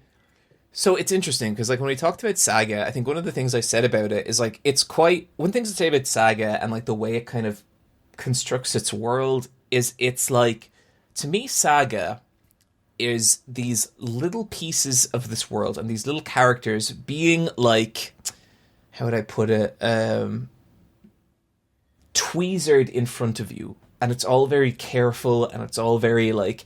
Now you're going to meet this character, and now you're going to meet this character, and you really experience just like piece by piece the little parts that shape this world, you know. And it's very tasteful, and it's quite held back, and it's quite minimalistic.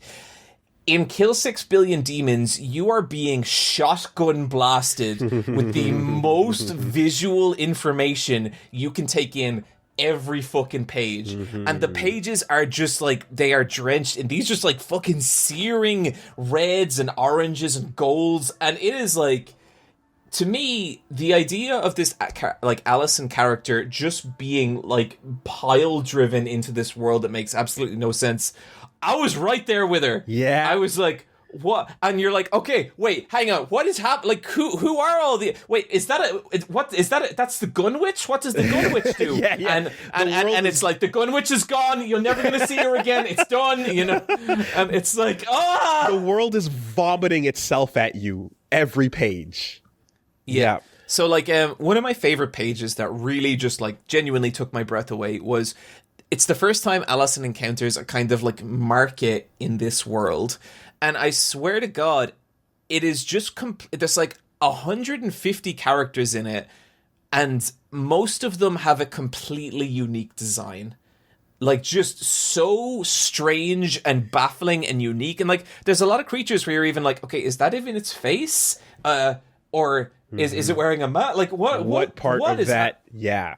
And So this is where, again, because I was recommending, and again, shout out. So Tom back in the day sent over the signed copies, and has been shit, yeah, really? it was such super chill, and been following each other for a while, and I just from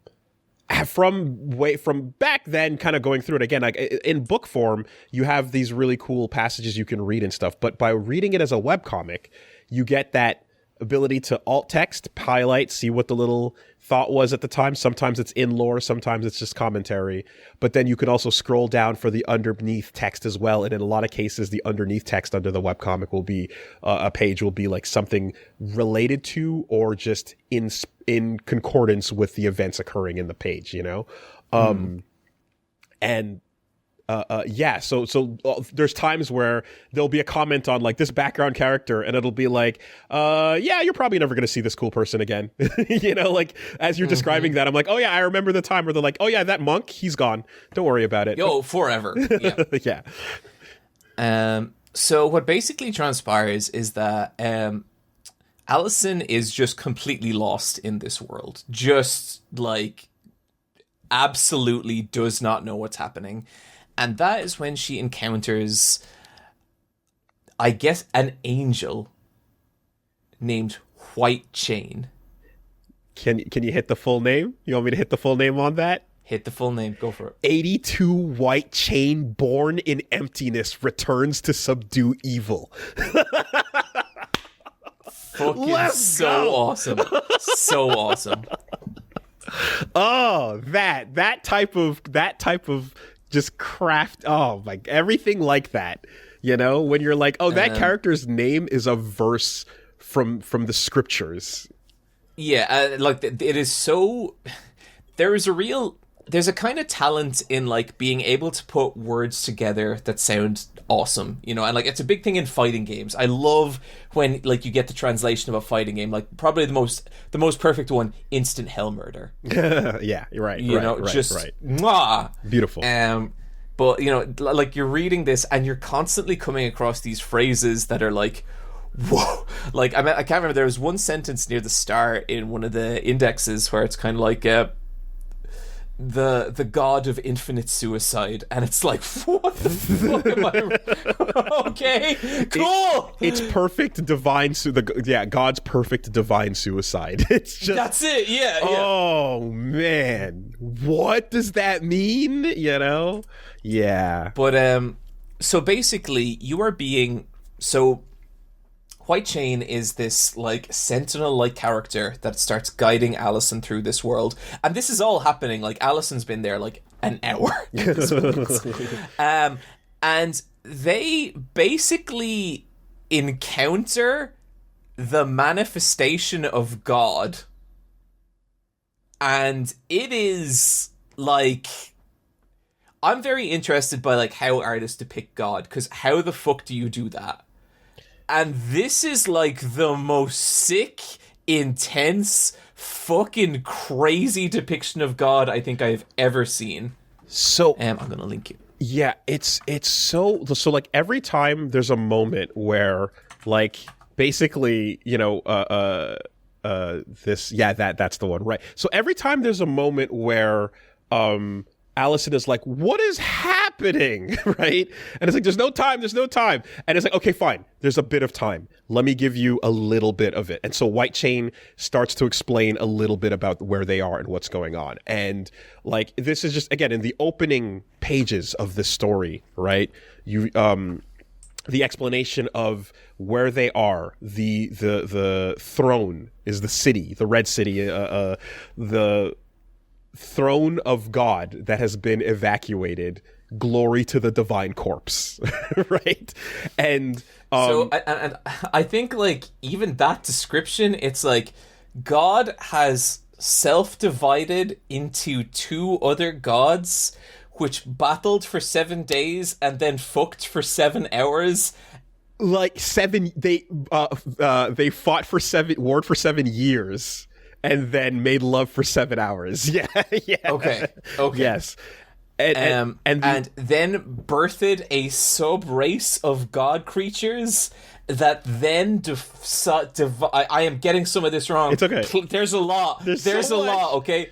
Yes. And then subdivided themselves into different races of angels and demons, and it's fucking crazy. And just when you get to, like, when it starts to get too much, there's usually a moment of, like, okay, rip out of that for a minute. Let's get back to the present. What's happening, you know?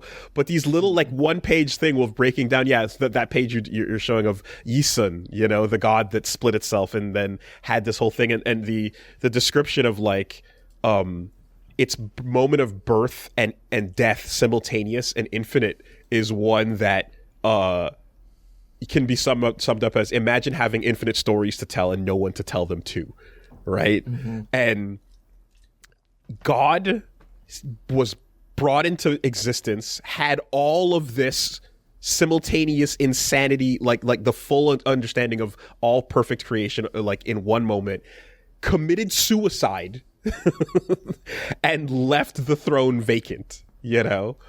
And like you're entering a world where people are building, like, the cockroaches have moved in after the owner has died, essentially, and like people are living in the corpses of dead gods, in the corpses of dead angels. And when we say people and cockroaches, we mean every kind of weird, fucked up, beautiful, horrifying being you could imagine. You turn the page and you're like, oh, what the fuck is that? You turn the page again and you're like, well, that's the most beautiful thing I've ever seen. And it's just, well, no, not even turn the page, just standing next to each other in the background. Mm-hmm.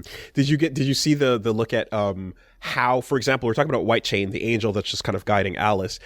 Did you took a look at the explanation of how her body or their body works? Mm-hmm. Like, it is like angels in this world are armor that is forged of ash, and essentially, like, they kind of look like, again, it's almost like a puppeteered body, and there's these points of, like, fire that's growing like from their joints and things like that. And there is essentially, like, if you can see the truth revealed, a tethered, full biblically accurate angel that is essentially floating behind and controlling this ashen armor, you know. But like what you only get to see is just that humanized looking version of it, you know.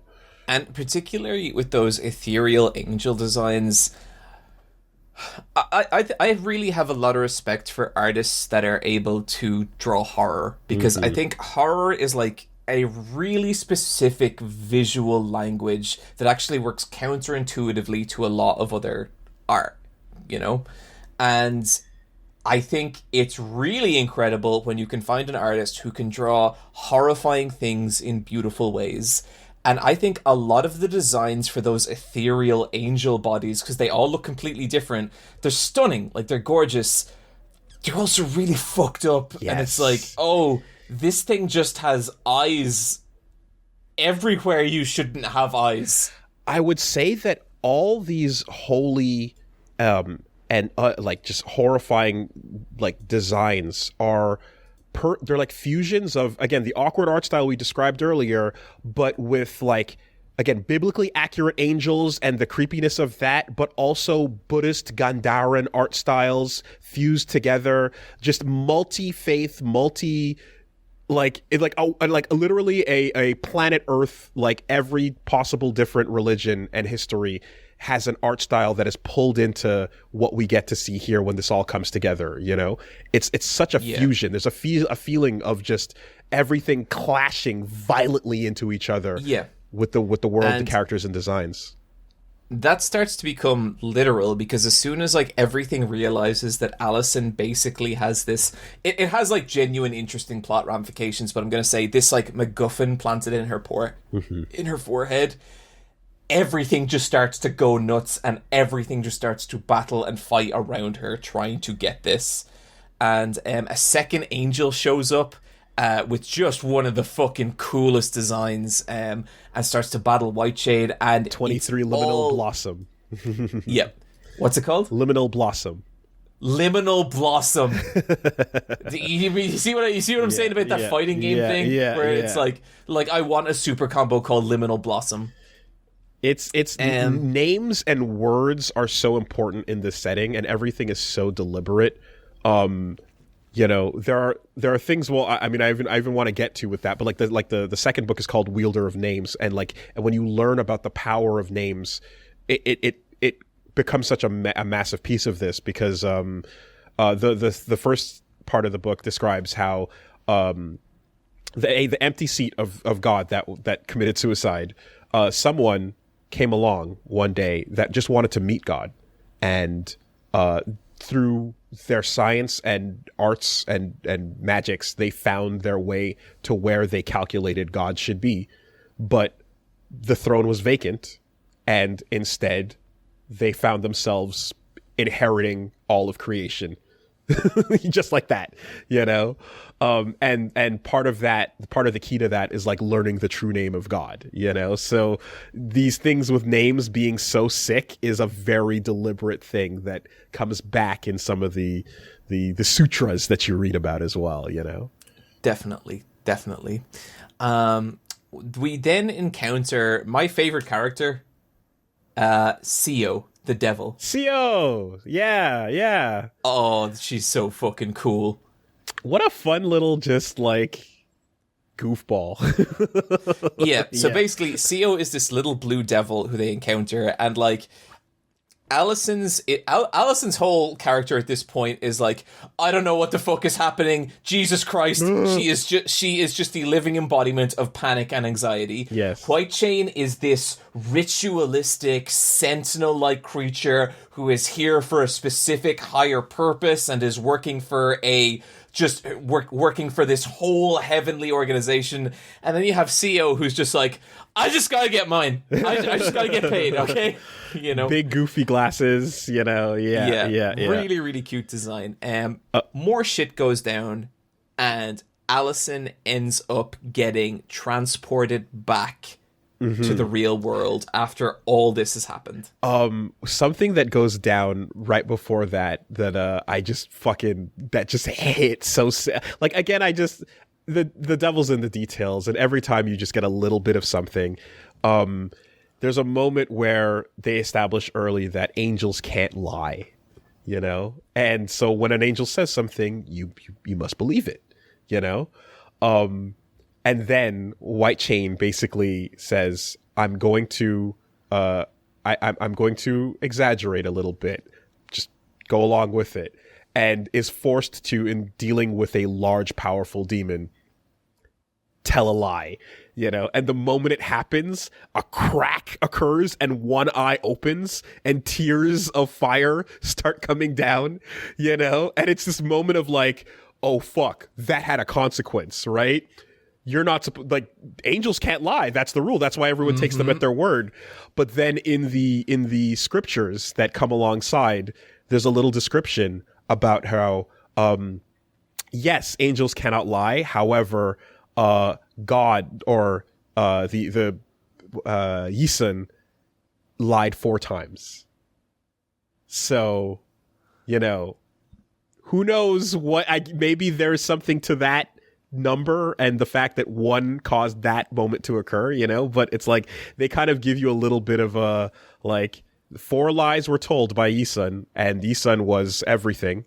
So maybe that's a limit that we can hit to see what happens in the future, you know? Shit that's great. It's really, really cool.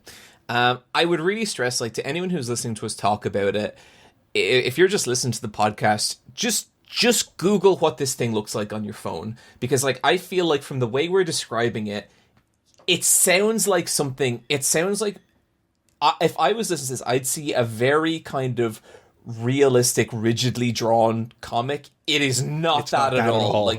You gotta see what this looks like. But anyway, so we get to the end of the first book, and Allison has been returned to the human world without her boyfriends, who we have not seen hide or hair of since those first couple of pages. And so at this point, what I would say is I was actually mixed on Kill 6 Billion Demons. Okay. So, and the reason was one, one thing I realized about this comic, this is not a relax before bed comic. Like, this is not something I want to read when I'm tucked into bed. I need to be fully awake, not drifting off, and I need to be fucking in there. But I think, like, kind of, and like, this was the intended experience, right? I felt so fucking bamboozled by this world. Like, we're going from kind of lore drop to lore drop to a little bit of plot to lore drop to lore drop to lore drop to lore drop, you know? And I was very much like, okay, hang on, wait, I need to know who these people are, because for me, it's like, I need a character to grasp onto. Okay. I need to have, like, relatable shit in there. And that is not the focus of this first book. I'd say that, like, the book really spends, like, it's there's more time spent moving things forward, of course, as would be expected. But when you get to a moment that explains how we got here, there's so many details. Like, you're uncovering, like, an ancient tome where there's little fine writing on, you know, everything, that you can spend way more time on one of these spreads of the world building and the setting than you can just going forward in time to, like, when this conversation happens or, like, when this conflict occurs, you know? There's a lot of setup, yeah. There is a lot of setup, and I actually really struggled with that. Okay. And particularly around, so one of your stipulations, Woolie, was that to read the index parts below each chapter as well, right? Oh, it was more the alt text, the mouse over. Oh, shit. Okay.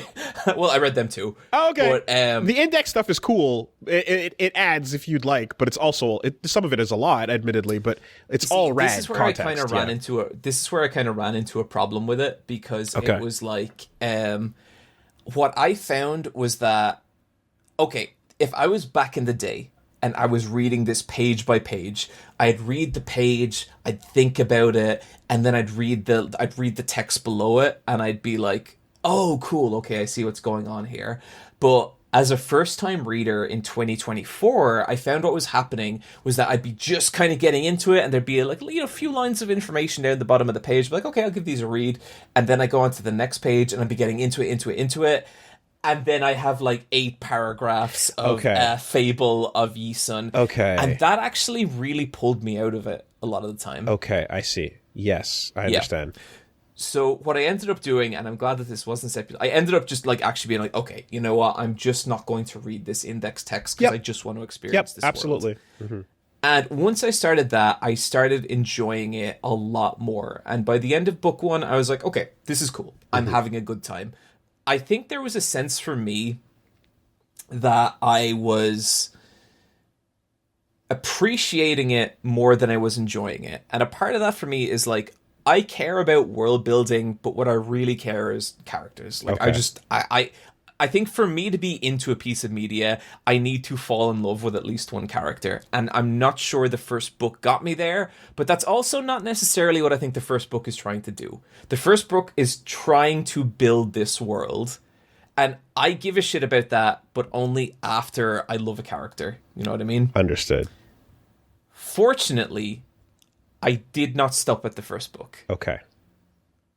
I continued on to the second. Yes. And it was really interesting, right? Because, like, looking back, I have, like, the first couple of pages open here. And one thing that's actually really obvious to me is, like, how much the art has improved over the course of making the book. It starts off great, but, like, it just becomes more. Yeah. Like, everything feels so much fuller, and it's fantastic. I mean, you're reading across time, right? Like, this is years in the making, yeah. For sure.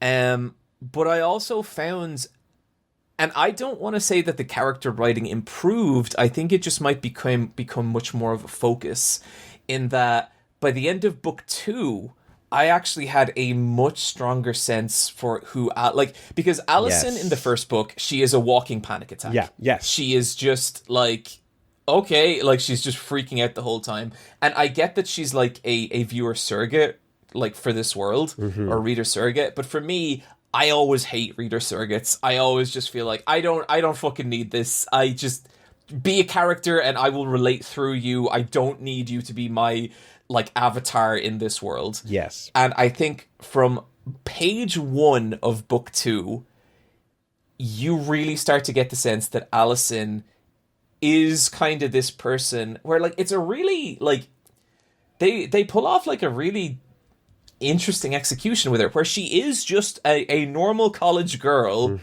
but they also draw a lot of her strengths from that. Yeah. And it's fascinating. Like it's good because like she's meeting like these massive demons and these like, you know, horrifying immortal queens and able to relate to them in some ways. And it's some of the writing I thought was really, really beautiful. And it starts off, she gets into a drinking contest with this really horrifying demon, and for a couple of pages, the comic becomes a musical.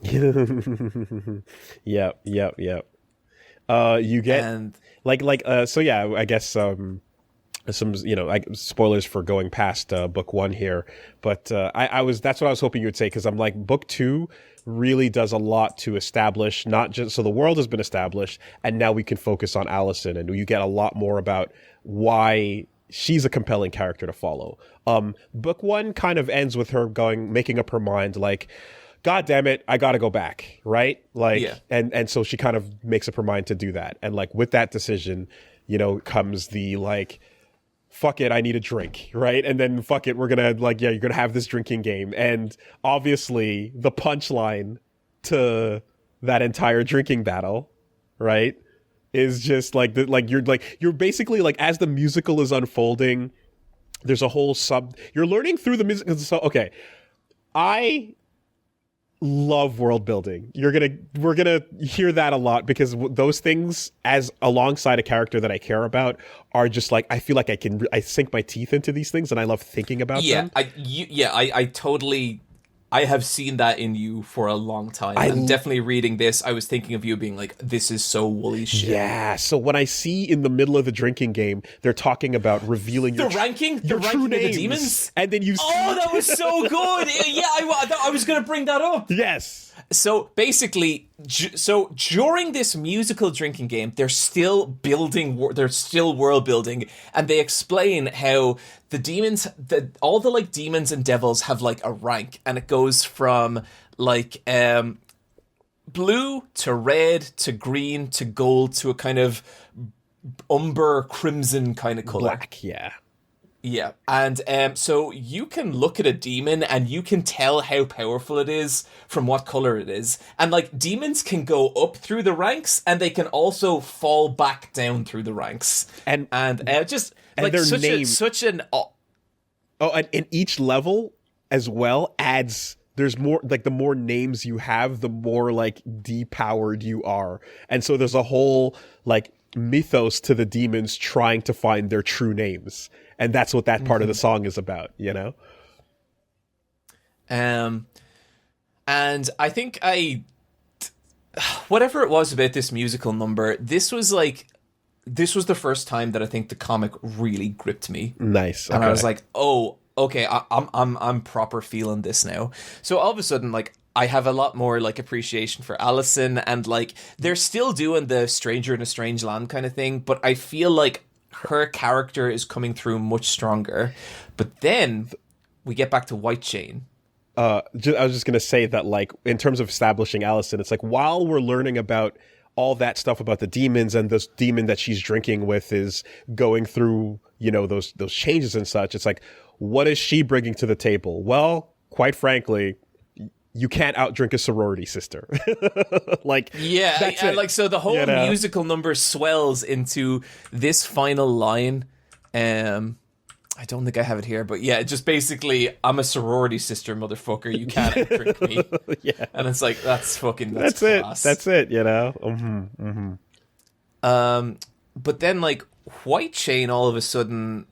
So, and this is kind of sprinkled throughout the first volume, where it's like, White Chain has this kind of fondness for like whenever White Chain gets to like express herself physically, it's always in like kind of a feminine form, and it's like the angels are always like, "What the? You're an angel. What the fuck do you need gender for?" Exactly, which is just like a really interesting concept. Yeah, but you start to see that like this is like a real insecurity for this character. Like I think there's a part where another character wants to throw her off and like brings it up in some way that's kind of uncomfortable, and it's like in the middle of a fight and she's like, "Ooh, what?" It was just fucking cool because like I think like it's, you know, it's not a lot of media that you meet characters who feel like this sort of ambiguous way about their gender, and you can tell like White Chain doesn't have a full grasp on it either. Like they're not really sure themselves, at least at this point in the story,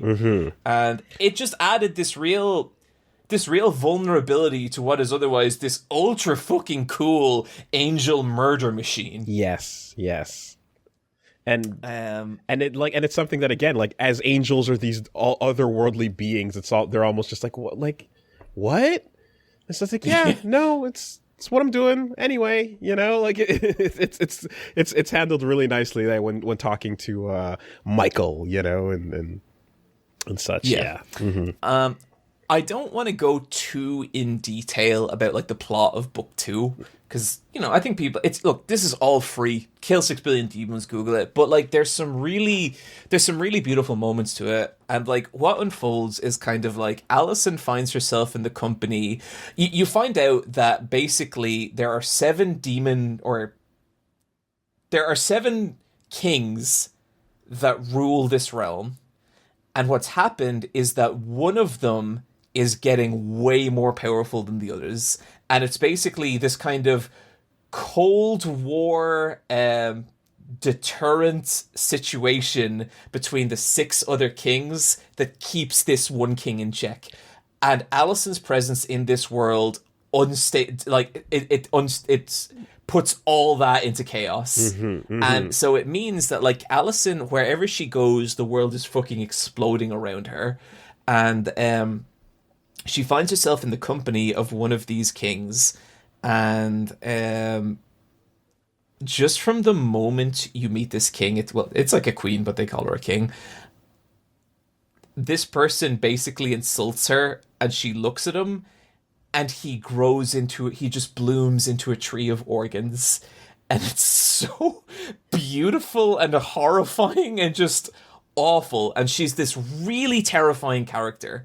And Allison and her ends up having this conversation, and it turns into this fascinating thing where she's like, I am this murderous, destructive tyrant queen. God. And I have to be, or my subjects will devour me. Yeah. The moment I falter. And Allison like calls her out on that, and then they talk about like being, I guess, like the experience of being a woman, and like there's this really interesting line where the queen talks about how when she was young she was picked out to be a queen because she had blonde hair, and some king said that I have found a golden jewel among the mud, and he's like talking about her and her skin color, and it's like, fuck yeah. And that is when like I really, at this point, I am like feeling for these characters, and I'm all the way in. Okay. But then like around that unfolds. Okay, so this is like a very shonen thing, and I kind of talk about this sometimes, but there's something I call a chaos arc in shonen. And a chaos arc is usually like, it's not so much that there's a big bad, it's that there's all these individual players acting on their own accordance, and the arc is more about what happens when they all smash into each other. Right. It's a shonen bag of marbles that just gets shook around. Yeah, you know? And I think chaos arcs are really hard to set up, and they're really hard to write, but when they're done well, they're awesome. I think like the Shibuya incident from Jujutsu Kaisen is one, the Chimera Ant arc from Hunter x Hunter, the Great War from One Piece, you know, all this kind of stuff.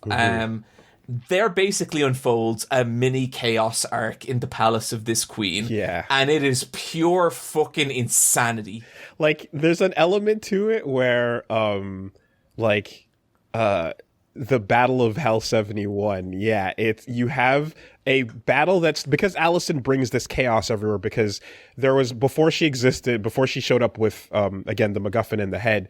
There's no peace, but there was balance, right? Every demiurge controlling its 111,111 domains, you know. There's a war that kind of starts when she's around and it kind of stops when she leaves, and they kind of follow, waiting to then restart it. Yeah. And like at this point, you're kind of feeling for Allison because she's just like, Jesus Christ, Jesus Christ. It's great. But she's you talk about like the moments that kind of define her and like really set her up, right? One of my favorite ones is in that argument with the god, right? They introduced the tree. That was so horrifying. Right? There's a moment, like, yeah, again, I don't know if we should spoil exactly what that means, but like... Okay, listener or viewer, when you get to the moment with the tree, just picture me and Woolie going, whoa! Or perhaps you can skip ahead if you don't want to hear the details of that. You know, I can say, but like as the sure. So yeah, as the god that she's talking to is this Mother is describing how she was picked for her golden hair, and she was again like picked out from the mud, right? And in this like abusive like marriage that she was pulled into, she eventually kills the king and takes over.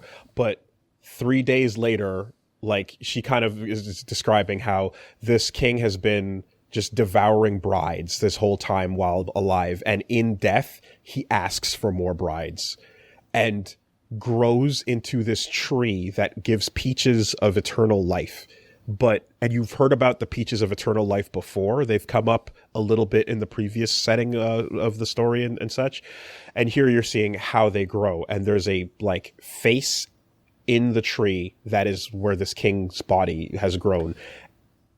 And they bring... It's like, imagine a skull upside down and the top half of the skull is buried in the earth and there's just this gaping jaw. And they bring wives as they would in life to the king, but they bring them now to him after death. And those brides are strung upside down, wrapped up, throat slit, and their mouth and their blood is bled into the mouth of this tree. And then you just see the bottom of the tree roots lined with the corpses of these brides. You know, and it's this moment horrifying. And it's this moment where, like, after that gets shown, and like the demon Madam is like having a complete freak out over like, I have no control over this. I don't want this power. It's this moment where, like, after showing that to Allison, you're like, Allison's reaction to that is just like, what do you expect me to say after showing me this? You know, there's nothing more to say. Like that, the way you feel is exactly what she echoes the next page right after. And you know, like, it's interesting because like with that character specifically, you know, it's a weird thing with like, I guess like, I know this is going to sound like an insane thing to tie back to content creators, but I think sometimes I do meet people who have really become massively successful and like really, really succeeded in their field. And they're very powerful in what they do and they love it. But there's also sometimes this element of like, yeah, but I can never stop. Right. Like for as much as I have achieved and as successful as I am, this is what I am now. And I don't know what I am without this. And I would say like, I feel an element of that sometimes. Mm-hmm. And I kind of felt that queen. I don't think she should be feeding to her tree husbands. Okay, all right. But, important to note. Yeah, little distinction there. But the concept like, of your role taking control of who you are and deciding for you what you do is the idea. Yeah. Mm-hmm. And it's like sometimes you can get to the top of a realm. You can get to the top of, you know, what you do, and it's lonely up there. You know, I walk by this this sign every morning on the way to jiu-jitsu. Someone like wrote it in marker on a pen, and it says, "All men compete for the prize of loneliness." You know, and I kind of thought of this with this fucking insane queen, you know. God damn. Yeah. Bars. Yeah, that's a tough one. Mm-hmm. So, like, one of the things that occurs in towards the end of book 2, as like this battle is breaking out and everything's going nuts, is this is the kind of moment where I think the subtext, not subtext, but the literal extra scriptures occurring beneath the comics, like lend in some cool flavor, but it's optional, right? Is Matangi Tenmeti, the noodle. The noodle cutter, the lady that's just been every time, just this random background character that just pops up every once in a while and goes, "You there? What do you think about death?" You know? Mm-hmm. And then people are like, "Huh? What?" Allison's like, I gotta go. And she's like, "All right, well, reach heaven through violence." You know? Like, "Oh, by the way, if you happen to pass God on the street, kill him." You're just like, it's like, fuck, what is this character? Okay, noodle lady. Yeah, you know, and she gets wrapped up into the fight that's going on, and you know, it doesn't seem to be an accident that she's where she is, but she ends up getting pulled in and is fighting off Juggernaut Star, the fucking one of the angels with the Thorn Knight with the wheel, right? Horrifying. Oh, you want to talk about biblically accurate angels with a throne wheel of just like torture? Yeah, it's insane. With a motorcycle too. It's fucking rad. And so she pulls out her broken sword, right? And she's gonna fight with the sword and a hairpin. And you're like, "Oh, what is that?" And then the subtext says like, "Oh, she's probably going to fight with the hairpin too." And then the page after that, it describes the broken blade as, it says, "the maybe sword," you know? And then she swings it, and it like just creates this insane reality slashing. Fuck it, it's badass, right? Yeah, and it was that moment as well where I kind of was like, oh, this person can also draw action really super well. Mm-hmm, like, up until that point, there had been some cool spreads, but maybe nothing that, like, surpasses of what a lot of what I've read and kind of shown in comics. This was a moment where I was like, oh, fuck, this is some S-tier action. And so that's the kind of moment where it's a fucking sick-ass action moment, big slash, big fight going down, and you can keep that momentum going. But if you do feel like it, you can scroll down, and you're getting the name of that blade in the alt text, right? And then underneath it is a little poem, like a 1-paragraph poem about the like somewhat like the I think it's like the person who's the philosopher of maybe, essentially, like the place that the namesake of that blade comes from. So this almost reads like almost like it would be a lore item description on a Souls item. And it's like, and if you felt like reading about that, because you're probably not going to get that blade information anywhere else, it's there, but it's totally optional, you know? Something similar occurs when the god like comes out and has her like standing on the peaches, Venus de Milo kind of pop off anger moment, you know, where you go into that bit's so sick. Yeah, and you could just, and there's a nice little descriptor in that moment about like the rage of a god, its fury unmasked, you know, but it's all just it's you could just click to the next one too, so you don't have to get into all of that. It's just, if you are somebody who does like diving in that deep, it's right there for you. But I like those little moments, you know. Yeah. So that is towards the end of book 2, and it was actually just reading I read that final page today, Woolie, and I got your text message being like, "We doing this?" Oh shit! Okay, all right, yeah. Nice. That's why I was like, "Yeah, we can do this." Like, okay. It's cool. So, end of book 2 then. Yeah. Yeah, I really went from kind of struggling with this a little bit to loving it. Awesome. And I think if you're like me and you really need characters and like a kind of sense of plot to, you know, pull you through something, I would say just get through that first book, and then the good character shit comes. If you love world building, if you just love insane fucking levels of like all these different characters and the gods they worship and their origins, you'll be fine. Just dive straight into this. Have a wonderful time. I mean, one of my favorite things is just seeing, like, when we talk about world building, seeing, like, the background has, like, a scroll of, like, a god that's in mid-attack, and then seeing the actual not ancient scroll version of that god detailed somewhere else. You're like, hold on a minute, that's Asma. I've seen that. Well, you know, and there's these little, like, things where you can just, and, like, I pop off on that. So... world building heavy, first volume. Character building heavy, second volume, for sure. A great 1-2 punch with this. And, of course, the name of the fucking series is Kill 6 Billion Demons. And my only disappointment at this point is that no one at any part of the story turned around and said, we need to kill 6 billion demons. John, what the fuck are you talking about? What? That exactly that happens. When? In volume 1. There's a moment. Oh, Dude, no! The sickest moment in volume 1, right at the end.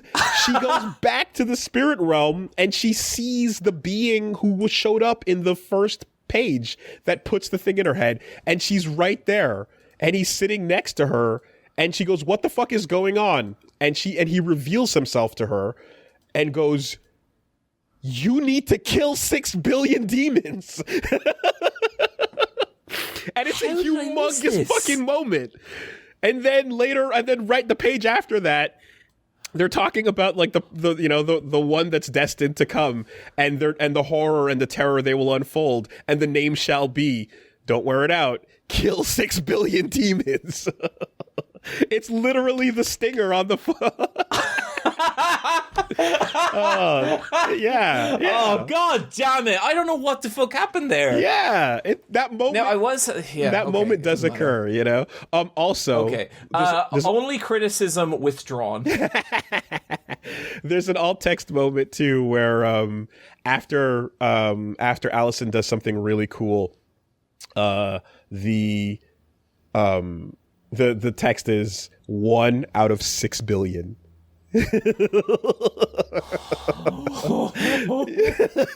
Yeah. Okay, look. Mm-hmm. I am absolutely continuing with this. Hell you yeah. know, it's a shame. It's like, obviously there's only so much we can cover in a month while maintaining every other part of our lives. But this was a hard sell for me, and I'm just looking forward to chilling out with this thing. I think like it's a really impressive story in every angle. Like visually, it's fucking just stunningly gorgeous. I think by the end of the second volume, it's not only telling this super compelling tale on like the largest scale possible, but also like the, you know, interior small scale transformations of these characters. It's fucking great, and I really had a good time, and now we gotta rank it. Well, I'll say this, John. I'm glad you're going to continue, because so will I. Because you know what? We're at the exact same place in the story. What? Are you serious? I am. Yeah. That's one of those real, wow, that is a real, like, hotel room next to each other level coincidence. Yep. So there are 5 books, and we are part of the way there. Fuck. Okay. I guess we're doing this. Enjoy. That is crazy. And yes, again, for anybody, this is, you can just go right to the website, free webcomic, you can read it. It's amazing, it's dense, it's beautiful, and Tom did an amazing job. So shout outs, Orbital Dropkick, Abaddon, whatever you want to go with. Orbital Dropkick, if you ever hear this, thank you for such an excellent comic. This was a blast. Fuck yeah. Which leaves us with the question, is Kill 6 Billion Demons better than Omicron?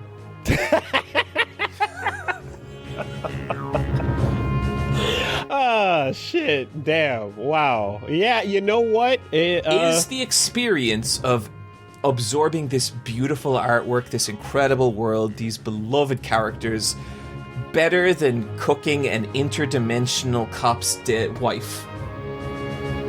I'm gonna say so. I believe it is. Let's. You know what? I'm gonna tentatively give this one to 6 billion. Jury's out, but let's put it in place for now and see, right? And see how we feel about it when we come back to it a little bit later, huh?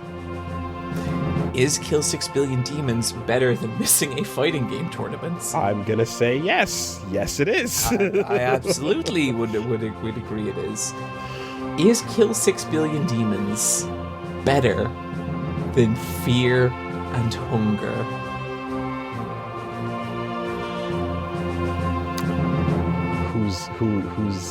Who's answering? See, this is the thing, Woolie, and like this is why this is the rock I think Fear and Hunger is going to perish on. I love Fear and Hunger. I think you think it's interesting, but maybe not more than that, which is fair. Especially knowing that there is a second try that corrects a lot and improves a lot. I think you will like, especially like your penchant for world building and shit. Yep. I think you will be so much more into Fear and Hunger too, which is why I am comfortable putting Kill 6 Billion Demons ahead of Fear and Hunger. And that's. But now we get to the heavyweight championship. Is Kill 6 Billion Demons better than Earthbound? Before we answer that question, let's just acknowledge these questions are silly and don't matter. They don't matter. The ranking is a dumb thing we made up, and it's not important. It's completely ridiculous. This is a goofy, stupid element of this podcast, but we started the bit, so we're committed to it. I am comfortable. Woolie is begrudgingly allowing this part of the podcast because so he knows he's got to give me one or two. He knows he knows in starting a podcast with me, he's going to have to endure a slight amount of goofy shit. And this is part of it, I appreciate it. You know, listen, John, I'm not going to fight you for Earthbound here, all right? I'm not going to fight you for Earthbound. Kill 6 Billion Demons may sit comfortably atop Fear and Hunger. Number 2, that is impressive as fuck. Man, I gotta say, hell of a fucking list so far. Right? Yep. Oh, shit. That's a lot of fun. Yeah, man. It's interesting to kind of see here too, because this has been a very educational month, because between this and us talking about Saga over on the Patreon episode, I can see where our passions for world building and character, you know, like can. Like, they can. It's interesting for me because I do contrast. Like world building. You just have to make me care about the people in it first. Yes, I totally understand that, and it makes perfect sense. That being said, these are the two best examples I have. I don't have anything like this. I like up front, Saga and Kill 6 Billion are the best at this thing that I love here. So everything else is gonna pale in comparison when it comes to the richness of that fucking setting. But I would toss One Piece into that pot, but it's in a very different way. Okay. Fuck yeah. Yeah. Okay, so one last little bit that of theory craft a little bit on Kill 6 Billion Demons that is kind of fun. Something that kind of was happening there in the there's little moments where they're describing how the when Yi-Sun split into two, there's all these different like established gods that have their name with Ys, you know, like Ys, the one half with all the Ys based names, and then the other half with the unbased gods.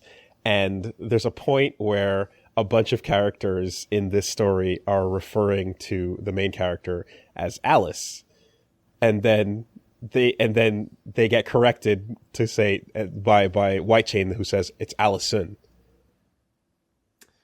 Oh, that's fucking cool. Yeah. Little bit there. you know, well, something fun. Anyways, so this Okay, is let me pause you for a second, Woolie. Do you get nervous before the other person talks about their recommendation? yeah. Yes. Yeah, right. Because it's like up until that, I don't care. You know, I'm like, well, Woolie's gonna have whatever experience that he does. But like right before the prospect of like, this thing you recommended me is a piece of shit, and I think we would both be more diplomatic than that. Mm-hmm. But the fear is there. Yes, there is, and I know that as you have a penchant for telling stories and taking us on a journey, so you're going to take us through like the dips of your injury into, but then I got to the tournament, and then the character, and then the headiness of volume 1 into, and then Allison, you know, and so there's a little bit of a like, okay, but even when we're in the middle of it, I don't know where we're going. Okay, interesting. I didn't think what it was like to be on the other side. Yeah, you like to row that boat, you know. Hey, look, it's what I do. Yeah, but the funny thing about rowing the boat is that you can't quite see where you're going. Because as we row, like rowing a boat, going into the future, we're blinded as we face backwards. All we can see is the past.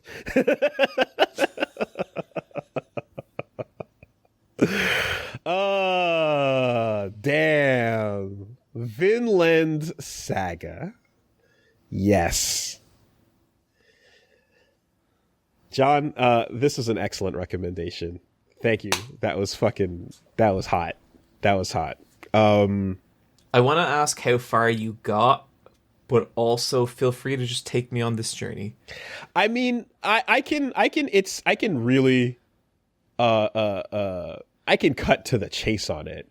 I fucking cleaned off season 1 in its entirety because I was quite compelled to see where this is going. So, we're not gonna spoil here. There is a jaw drop, what the fuck moments towards the end of season 1 that full on just, I feel like afterwards I had to put my brain back in my skull. And yes, and the audacity of the holy shit that is the finale of season 1 being called the end of the prologue is fucking wild. Like, oh, really? Okay. Yeah. I see what we're doing here. So no, Vinland Saga is a very, well, here's what it is. It is a documentary on how much it sucked to live in the Viking Age. Yeah. It's just being a Viking was cool. You had your farm, you had your wife, you had your kids. They could all be murdered at any second. Tomorrow, today. You see that boat coming over the horizon? Maybe it's your buddy you haven't seen in a couple of weeks. Or maybe it is a personal apocalypse that will scorch everything you ever knew. Oh, man. So I think what's important for context here, too, is that, like, a lot of this follows European history. I'm assuming I'm assuming there's a overall arc of accuracy that gets populated with fictional characters. Yeah, I would say that it would be a stretch to call this a historical account, but it followed, there's characters that were real, and it follows like broad historical events. Yeah, so every time an arrow on a map points at another country, that happened. But when we zoom into the boots on the ground, maybe not so much, right? That's the impression I got. Now, the thing is that I don't have much more than a very tertiary, distant, like in knowledge of European history, and the Anglos and the Saxons, and the Welsh and the Danes and all of that. But I do know that in a lot of Shakespeare, there's these moments where Denmark is referred to as something over there. There's something rotten in the state of Denmark. You know, there's always that kind of like, oh, that, and it's like I can see here where it's like, oh yeah, here's where that came from. They're fucking pillaging and murdering, and there's a threat that a boat might roll up at any time. And yeah, as you said, a bunch of like T-100s, you know, Yeah. for all your sword and board can do, are just gonna run through and destroy everything you know and love. And that's just it. That's just the way it's gonna go. Vinland Saga follows the story of Thorfinn. Fun-loving little fella. Yeah, and he's you know, hey, funny with the naming, Thorfinn the Orphan, you know, maybe even. Wow, Woolie, real classy. Yeah, Real classy. Yeah. and it's an angry little boy, and Oh my god, he is the angriest little fucking... Okay, yep. I've seen all I've seen of like the art and things of this is just an angry little kid with knives going, ah! That's all I can really make out from a distance. And as you get closer, you kind of see why. And it's like, oh yeah, because he's hanging out with a bunch of fucking Vikings. No wonder that's going to happen. And you get to follow his tale as you know, he's someone who is the father of Thor's, a veritable badass, who was essentially he does the anime thing in a time where everyone else is moving like, again, a documentary. Like, you're watching people moving and having like real fights with their swords and shields, and he's an anime character, and him and his buddy Thorkel right next to him are just doing anime. And it's unfair. They're jumping from boat to boat. They're air comboing people, and like arrows are landing, and they're like, huh. Anyway, in a world of realistic fights, he has hyper armor. Exactly. And he's just immensely nonplussed by the fact that he can do all of this. Thor's is. Yeah, when he fights, there is a complete like lack of emotion. Mm-hmm.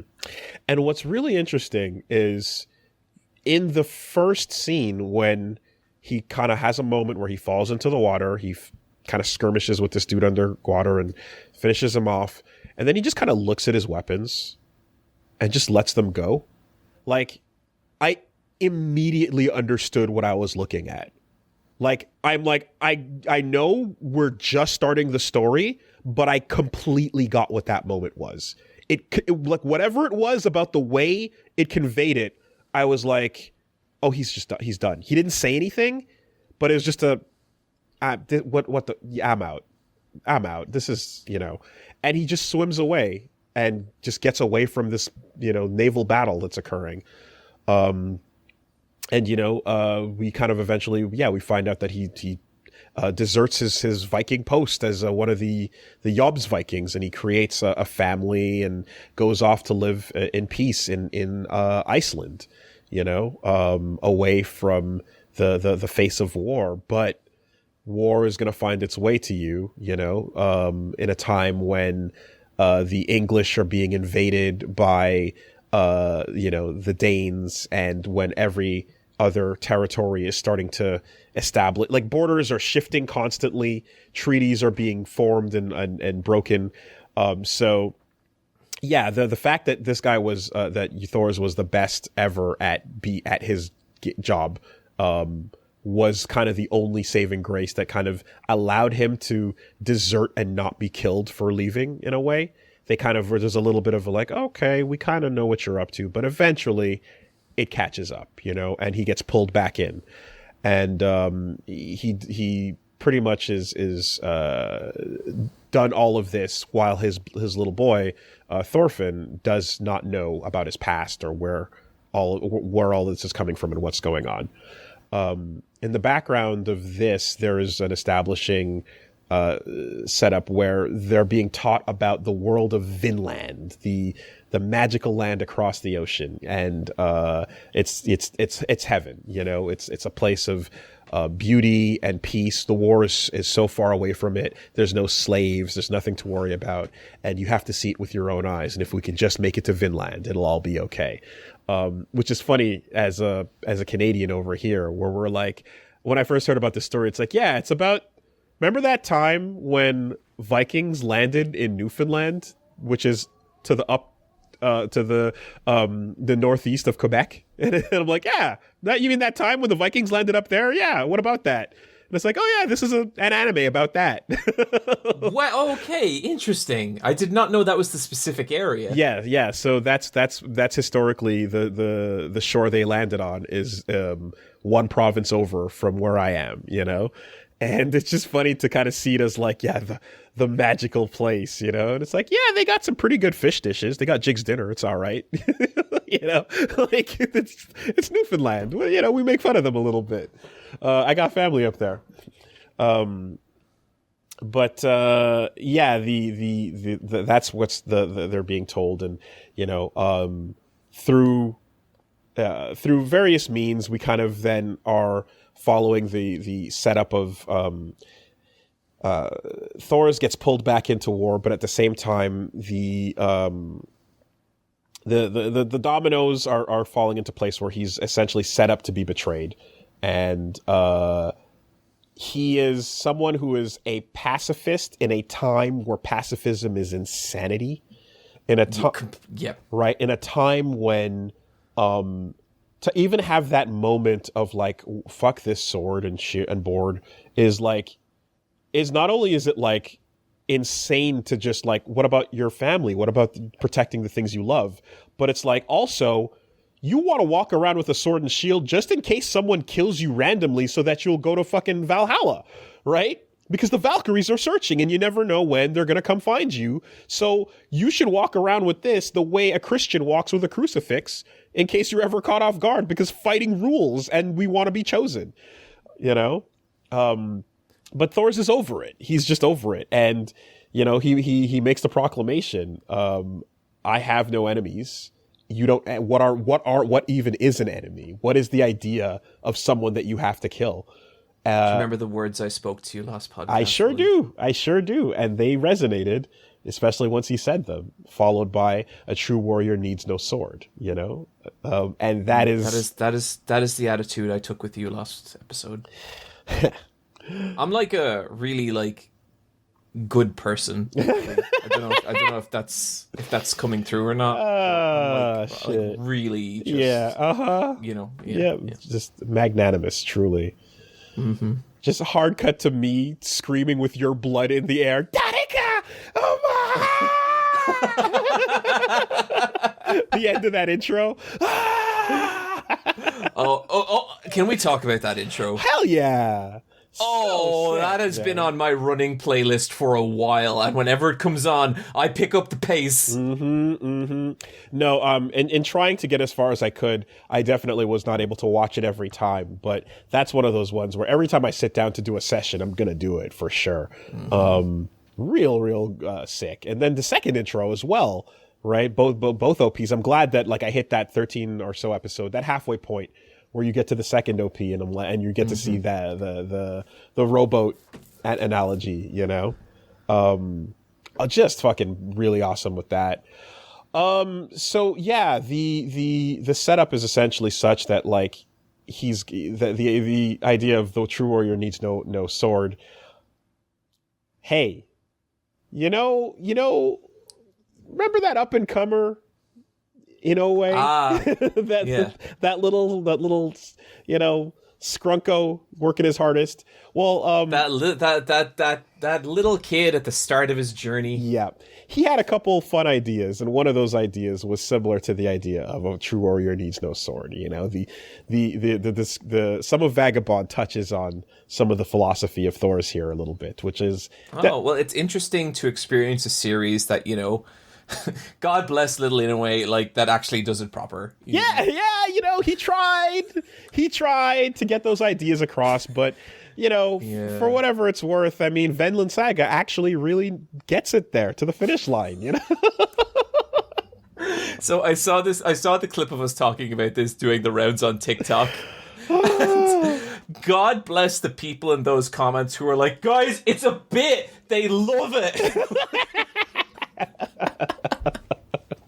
Oh man, yeah, look, hey, in case the sarcasm doesn't land, It's my favorite shit ever. This entire white section of video behind me, that's all of it. That's all of Vagabond. It's fucking just, yeah. All right? All right, cool. Several times we have discussed Vagabond tattoos. We get to be mean about it. So that's an interesting element to this. And with that fight, we get introduced to Askeladd, the commander of this brigand of the aforementioned murderous, pillaging Vikings. And he's a cunning, conniving, scheming son of a bitch.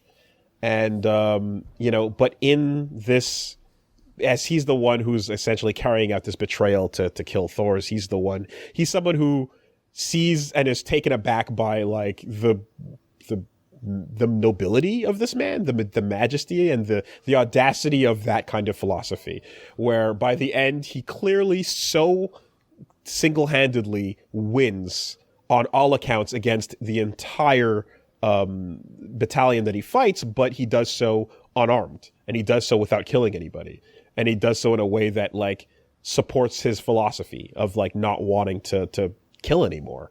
And his son just doesn't understand any of this, of course. He's a little kid just witnessing. And it's one of those things where he kind of chooses essentially to like die on that point. He'll die on that hill. He will basically bargain for the lives of his kid and the men that are there, and take the arrows and die on his feet. So then we get to basically watch as Thorfinn is brought alongside Askeladd and his brigands, and he's raised with them, and he's like, I'm gonna fucking kill that guy, and I'm gonna get him. But my dad was honorable. It's such a heartbreaking scene as well, because it's like, his dad, like, there's a sense like my dad could have killed this guy, except the guy cheated. Yeah. Because he launches this whole ambush on Thorfinn's dad, and like it's kind of heartbreaking. It's like, oh, this sucks. Like this isn't right. He's the better warrior. He won, but it doesn't. He did, but he still died. And that's not fair. And so because his dad was like, again, he died on his honor. In the moments where little kid is like, I'm gonna fucking stab him when he's sleeping, and he's like, no. That's not what dad would have done. So he's like, I got to duel him. I got to beat him. I got to do this the noble way. And that locks him into just his entire pathway from here on out is I have to beat Askeladd in a noble duel to avenge my father's death. And until that time, Askeladd's like, okay, well, you little shit, make yourself useful. It's like, you've stowed away with us, fuck it. There's a really beautiful scene where this child Thorfinn, and he's like 5, has stowed away with this band of Vikings, and he finds a knife, and that's all he has, his only thing. And then he encounters a wolf, and he's like, I have to kill this wolf or I'm gonna die. And it's his first, like, kill or be killed introduction to this world. And it happens right after he challenges and loses to Askeladd for the first time. So he goes to fight the captain, and all the dudes are like, look at this little shit. And then he runs up, and he tries to do whatever, and then he gets beat the fuck down. He's like a 5-year-old, and then they don't care about him being around. He's kind of entertaining as a little goofy mascot that happened to be around, but but he's surviving in the woods. He's trying to just eating whatever scraps he can. They toss him some bones at one point, and he's like, I'm not going to eat that. Like, fuck you guys. But then he comes back in the rain and like nibbles at it. And so he's in such a busted place that at night, like a wolf approaches while he gets his first kill to eat. And it just rushes him, and it's this moment of like, oh fuck, and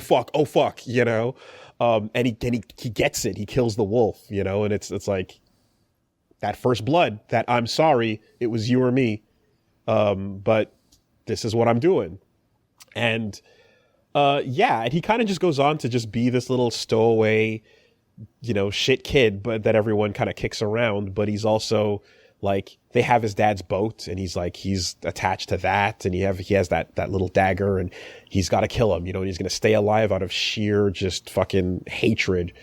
And that hatred carries him years.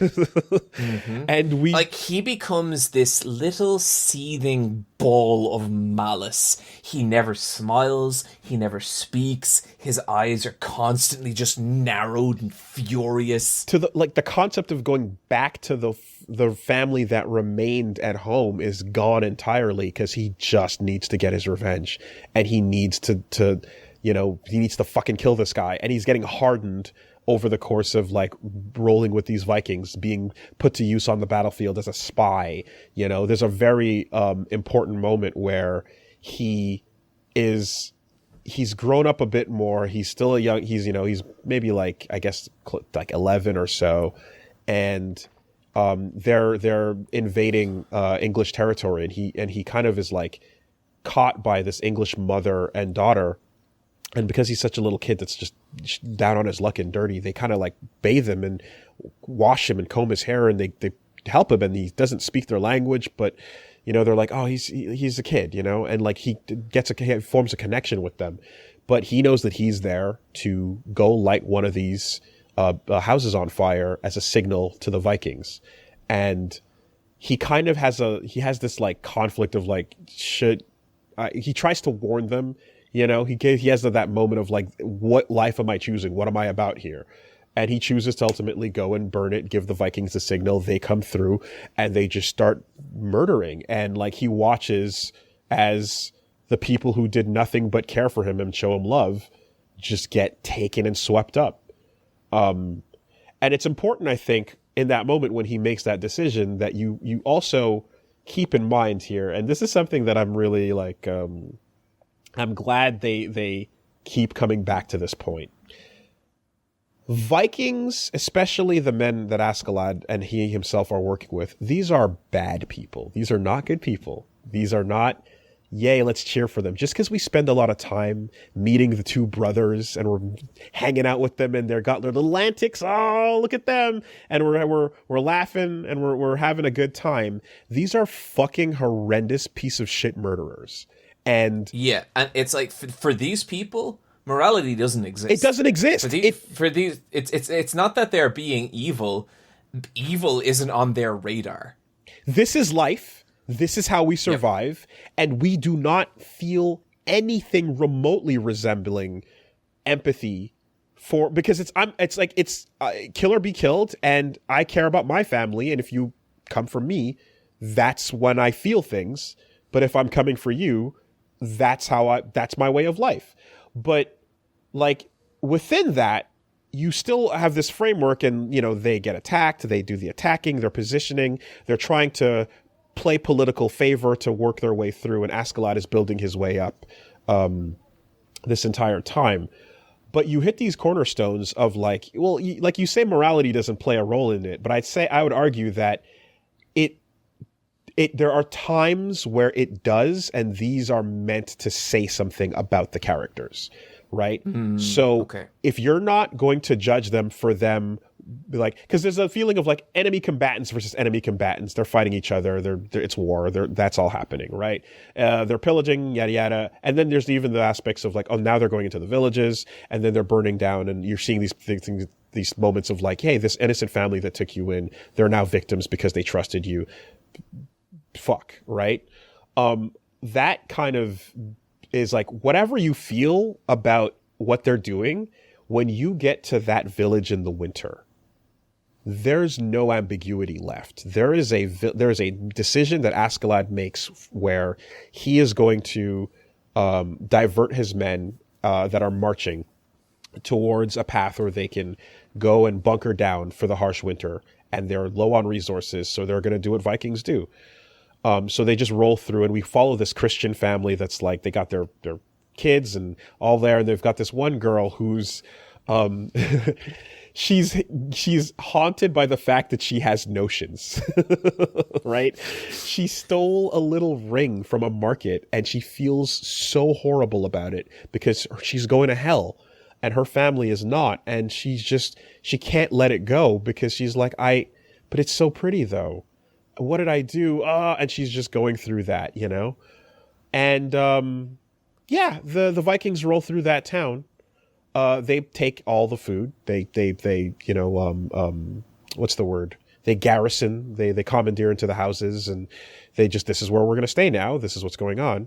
And we need this to be very clear that the people on our trail, the enemies, can't discover where we're at or what's going on. So we're going to round up, and Askeladd, as he points out, we're going to just execute everyone here. All women, children, every single person here needs to go. There's an element to that is underlined in the way it's presented, where it's like, even Bjorn, who's this awesome, like, berserker, takes these mushrooms, takes the mushrooms to go insane. berserk with the double axe. Yeah, it goes in and just beats people down. You heard about the berserkers as a type of Viking thing. He's like, really? You know, there's a level of like, do we have to go that far even for this level? And it's like, yeah, this is what we're doing. Right? Leave no trace. We're ensuring our survival. Everyone's going to get it. And they really do just like take a moment they don't even follow Thorfinn during that like episode that much. They follow this girl as she happens to be outside when her family gets rounded up. And then she just happens to be the one that got away from hanging around with that little ring, you know? And they take a moment to just show you how brutal that execution is. And the couple of people that are with them that are the Christians, the Ragnar, the priest, and Canute, the weak-willed prince. Oh, Canute. Are just horrified at what they're seeing. And Canute is an interesting one, you know? But all this to say that this moment is such a, like, don't get it fucking twisted. These are damned people. You know? And like what's so difficult about that is because like as you are spending time with Thorfinn and these Vikings, Askeladd rules. What a cool dude. I never lost sight of it. And I have that in a way where I like there are times where I'll watch a story or I'll be into a game or something, and there are moments where it's like I know the camera wants me to admire this and I will admire it for being the rad thing it is. But when your hands are fucking stained, I'm not going to forget that. I hold that. So, you know? This is something I've noticed that we are the complete opposite in. Huh. A charismatic villain will win me back like that. Yeah, I mean, there is the saying of like, he's horribly evil, but he's also attractive, so I guess he's morally ambiguous.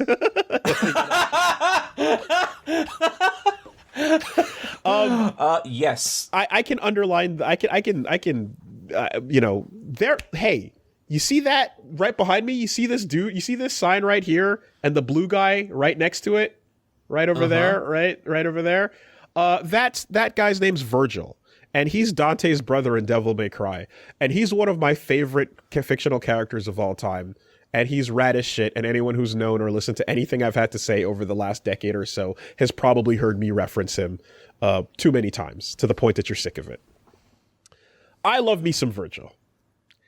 In Devil May Cry 5, Virgil, not through even malice, but through just sheer apathy, does things that leads to tons of innocent people fucking getting killed. And for that, he does not get to have his happy ending. You don't get to be a cool guy hanging out with the rest of the boys and Sparta and Dante and Nero and everything's all good. Oh, we saved. No, you don't get that. You did this shit. That's on you, man. And I'm not going to let that go, even as it's one of my favorite characters. Woolie, do you not think Orochimaru had some good points? Yeah, especially in the Boruto era when he's hanging out in the village, right, standing right next to Konohamaru, the guy whose grandpa he killed. It's really cool to see them getting along, you know? And Obito was the coolest guy. Yeah. What a rad. I think we've actually talked about this on a podcast years ago. But I remember there's one story that always comes to mind when I think about this stuff, and it's from Dragon Quest XI. And you get to this arena where it's like basically a WWE style fighting tournament, and the champion is there, and the champion's like a real cool dude. You later find out, and it's been a couple of years, so I might have some details wrong here, that the champion is tricking people to come down to the basement of this tournament where he is feeding them to a giant spider to get an elixir of strength. And then, so you kill the giant spider, and the champion has a last-minute change of heart where he's like, I will help you defeat the spider. And then everyone's like, I guess you're cool, so. Checks out. You know what? You know what? We all have a bad day. Yeah. It's cool. Don't worry about it. I have so many grievances with things, media, where people are just too easy. Like the forgiveness aspect is just a hand wave. You know, that bugs me a lot. There are a lot there. It unfortunately happens a lot in games and anime where there's just a like, yeah, you did some bad shit, but you saw the error of your ways, and that's fine.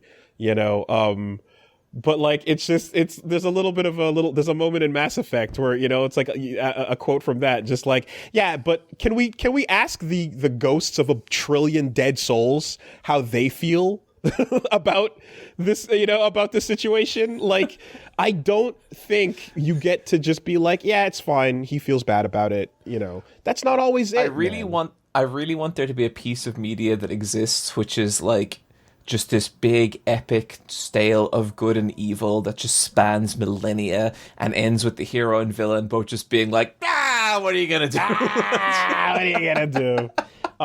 Yeah, but that's why, and because I really do, you know, think about this stuff, and it stays with me, and it is a thing that I'm like, I hope that, well, we'll see how the world plays out, how the story, the author ultimately determines how they're going to tell you their story, but because of these things, it makes me appreciate a redemption arc done well so much, and I will always point to two fantastic examples of how that plays out. One, you can read my mind on this.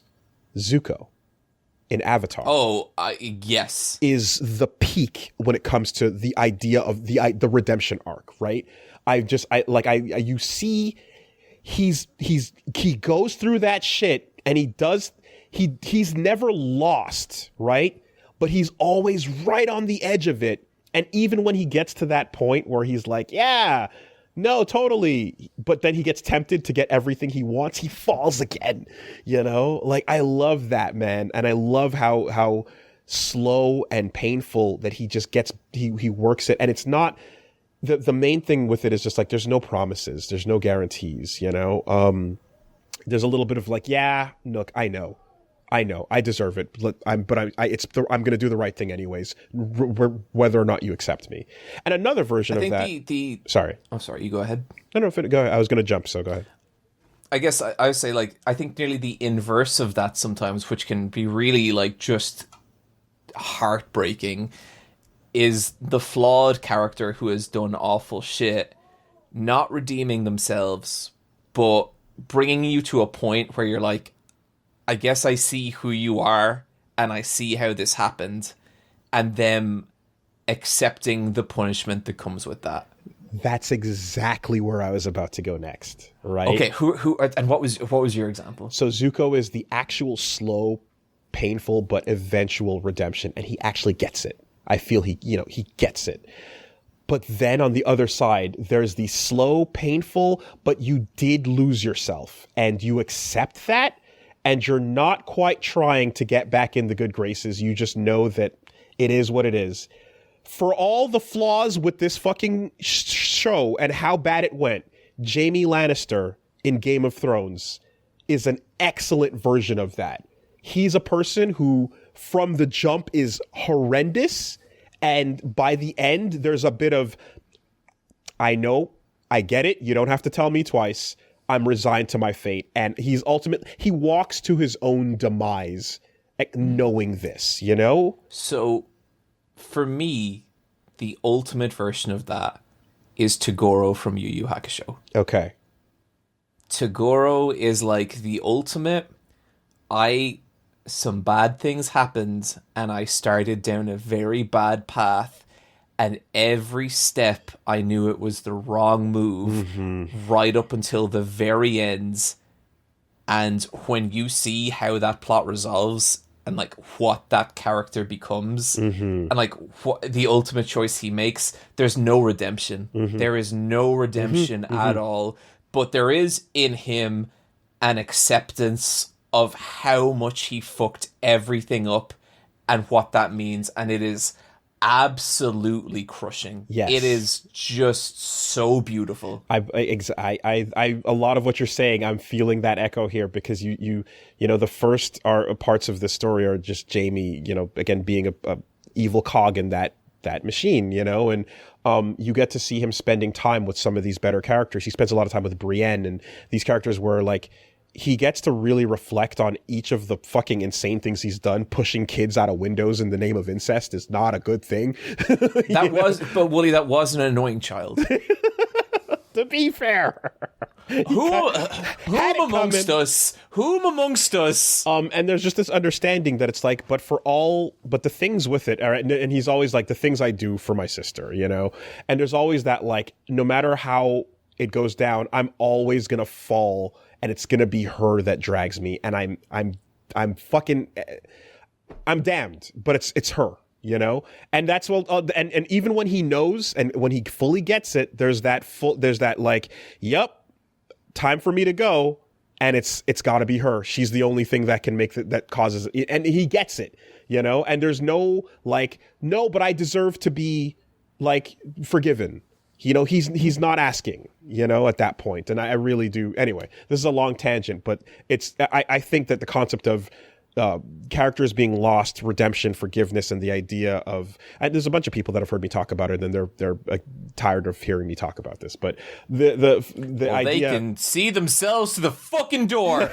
but in this, I feel like that moment in the village with the axe, even in the intro when you see the axe slowly moving through the sky, it's the fight between Thorfinn and Thorkel, but it's actually clearly the shot of those people being slaughtered, and that carries through where you're like, oh yeah, everyone here, you guys that's it. Like, you've written yourselves the end of your own tale, you know, I think, and so after that, you just kind of watch as Askeladd continues to manipulate the pieces in such a way that he's like, yeah, he's charismatic and he's doing it, but there's that ruthlessness. He's so cool.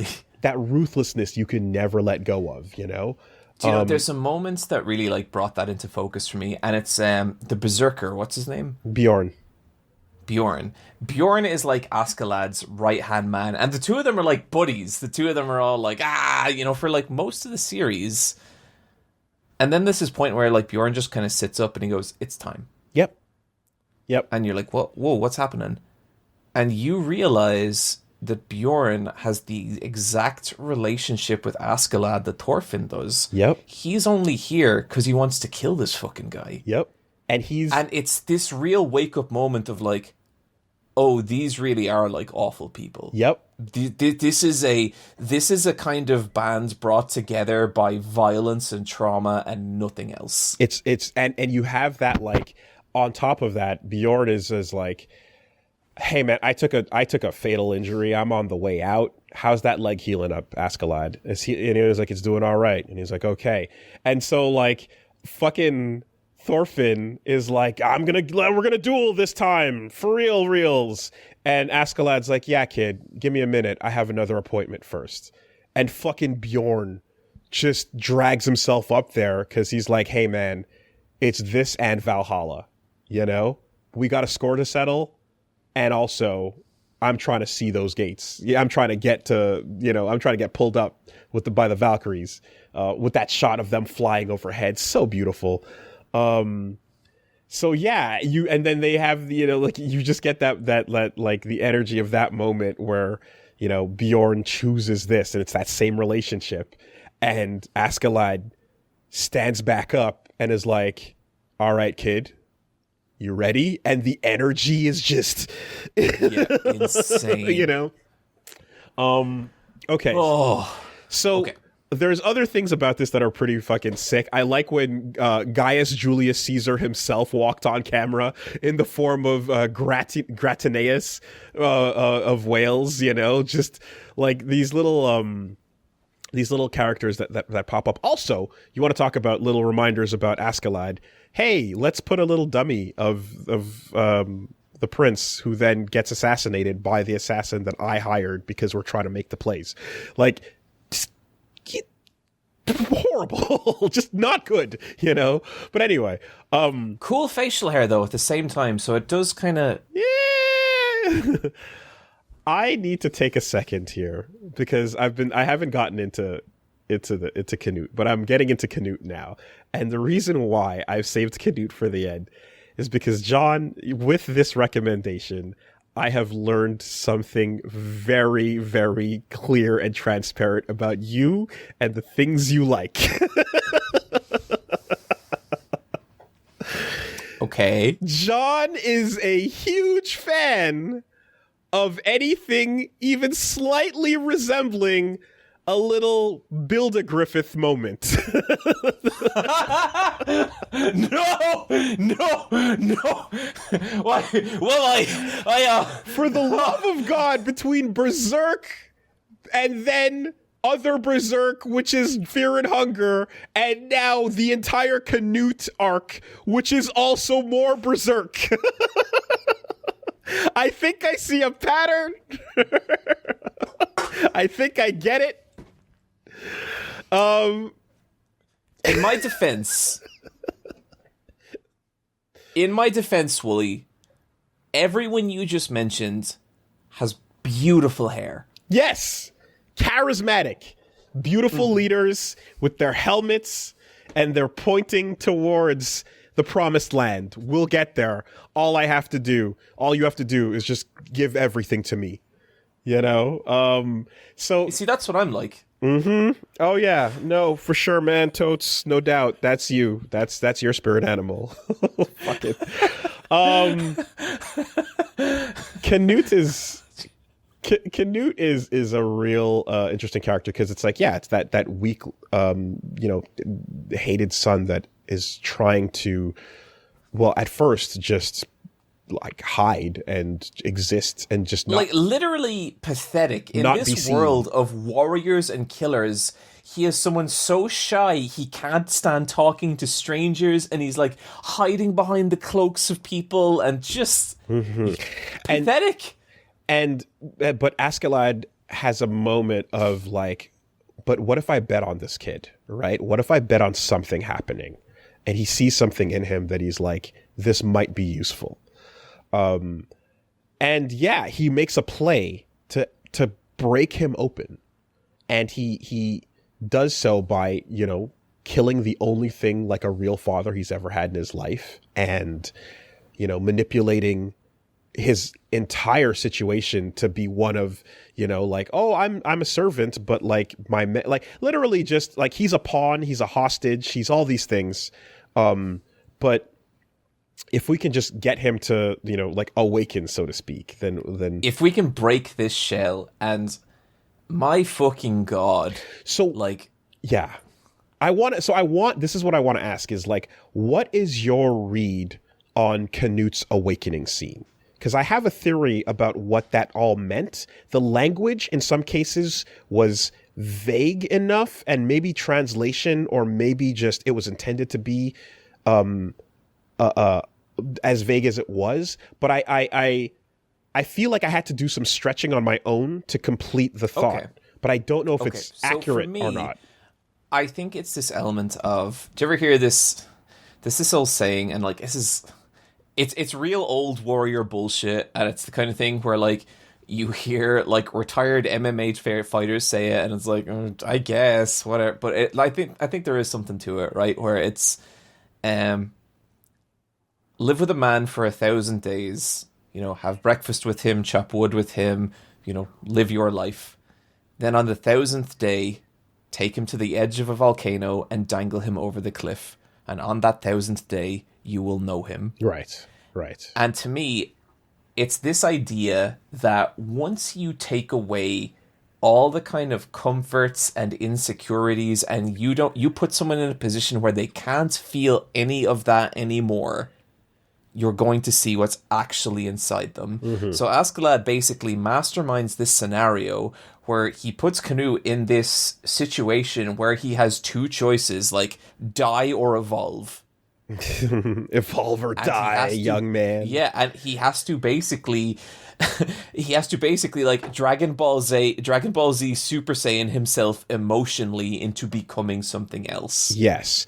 Now the part of it that I'm like zooming in on is the actual discussion that he has with Father Willibald, right? Because there's a priest who's following alongside the Vikings, and he's the hostage Christian who he enjoys safety because he's in service to the prince, but ultimately they despise him and they use Christians as fucking target practice. And he's just a drunk, and he's one of these dudes who's like, every once in a while he says something so wild and crazy that the Vikings are like, the fuck is with this Christianity shit? Look, you worship this weak looking dude on the cross? Like, he's so scrawny, right? Odin and Thor have huge muscles and are jacked. Why wouldn't you worship those dudes?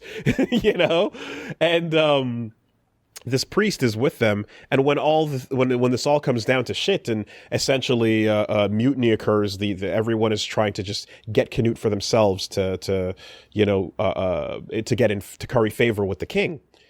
There's a discussion where through the backdrop of Bjorn eating a mushroom and going fucking berserk, Willibald, the priest, is basically like describing that the problem with God's creations, with creation and with what God has done essentially, and why he's begun to lose his faith, which Canute is a devout Christian, is that like what he's in search of is love. And he says it many times, and he's in search, and they're like, oh, do you mean like the love between me and my bro over here? We love you. We've been hanging out and fighting for years. I trust him back to back no matter what. It's like, yeah, that's nice, but that's not really just love. There's more than that, you know? And he kind of is describing the concept essentially of they don't quite point to it directly, but it's like unconditional love. Agape is what like Christianity will describe it as. It's the love that God has for all his creatures, and more specifically, the love that Jesus has as he covers you in his blood because he sacrifices himself for you, even though you're a stranger to him, but not really, right? And so he's seeking this kind of thing out. And so they don't point directly to scripture when they're getting at it, but the idea is that he's saying that the love you have for your family, friends, and people you care about, the priest is saying to Canute, the love you have for Ragnar, this man who raised you as a normal boy, even though your father, the king, thought of you as lesser than that and never treated you as a real person. That love is actually discrimination, right? And it uses that word to describe that you are actually by having that level of intense love for your brother, for your family, for the things that you care about around you, you are lacking that love for your fellow man that you don't know. You're lacking that love for strangers. And there's a purity to the love that exists in God's creations and life and everything and every tree and every branch all around us. And the only person that can experience that is someone who is dead, because they can no longer discriminate against anyone else. They too join God's creations of perfection, and that's love. Canute hears this point, argues it, and basically concludes that, as a devout Christian he himself, he's like, well, if that's the world we're given, where man can't possibly ever be redeemed, right? Then fuck God. I'm making heaven here on earth. And I'm going to do it myself because I don't want God's pity. And if I ever see him, he's getting it. You know what I mean? Like, there's that kind of energy to it. And so it feels as if like he comes to understand what the priest is getting at, and then ultimately rejects the idea and says, okay. So a big part of Canute is like this idea that he has to become something close to a god.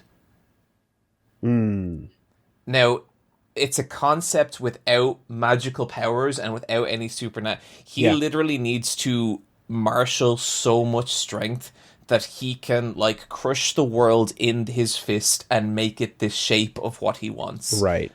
And that is who this dude is moving forward. And so that just happens to line up perfectly with Askeladd, who is, half Danish, half Welsh, the boy who grew up hearing the stories of the hero Artorias, right? Arthur, who's going to come back and save his people one day, and all of that, where he's like, one day Arthur's going to come back, right? Artorias, that's what mom's been waiting for. And he's like, we've been waiting 500 years. Fuck this shit. We got to do it ourselves. So the idea of like, fuck the lore, fuck the legend, fuck the lore, fuck the prophecy, we're going to do it ourselves, happens to be with both of them in such a way that they can then roll Very forward, much so. Yeah. And like a big theme about Vinland Saga is like, if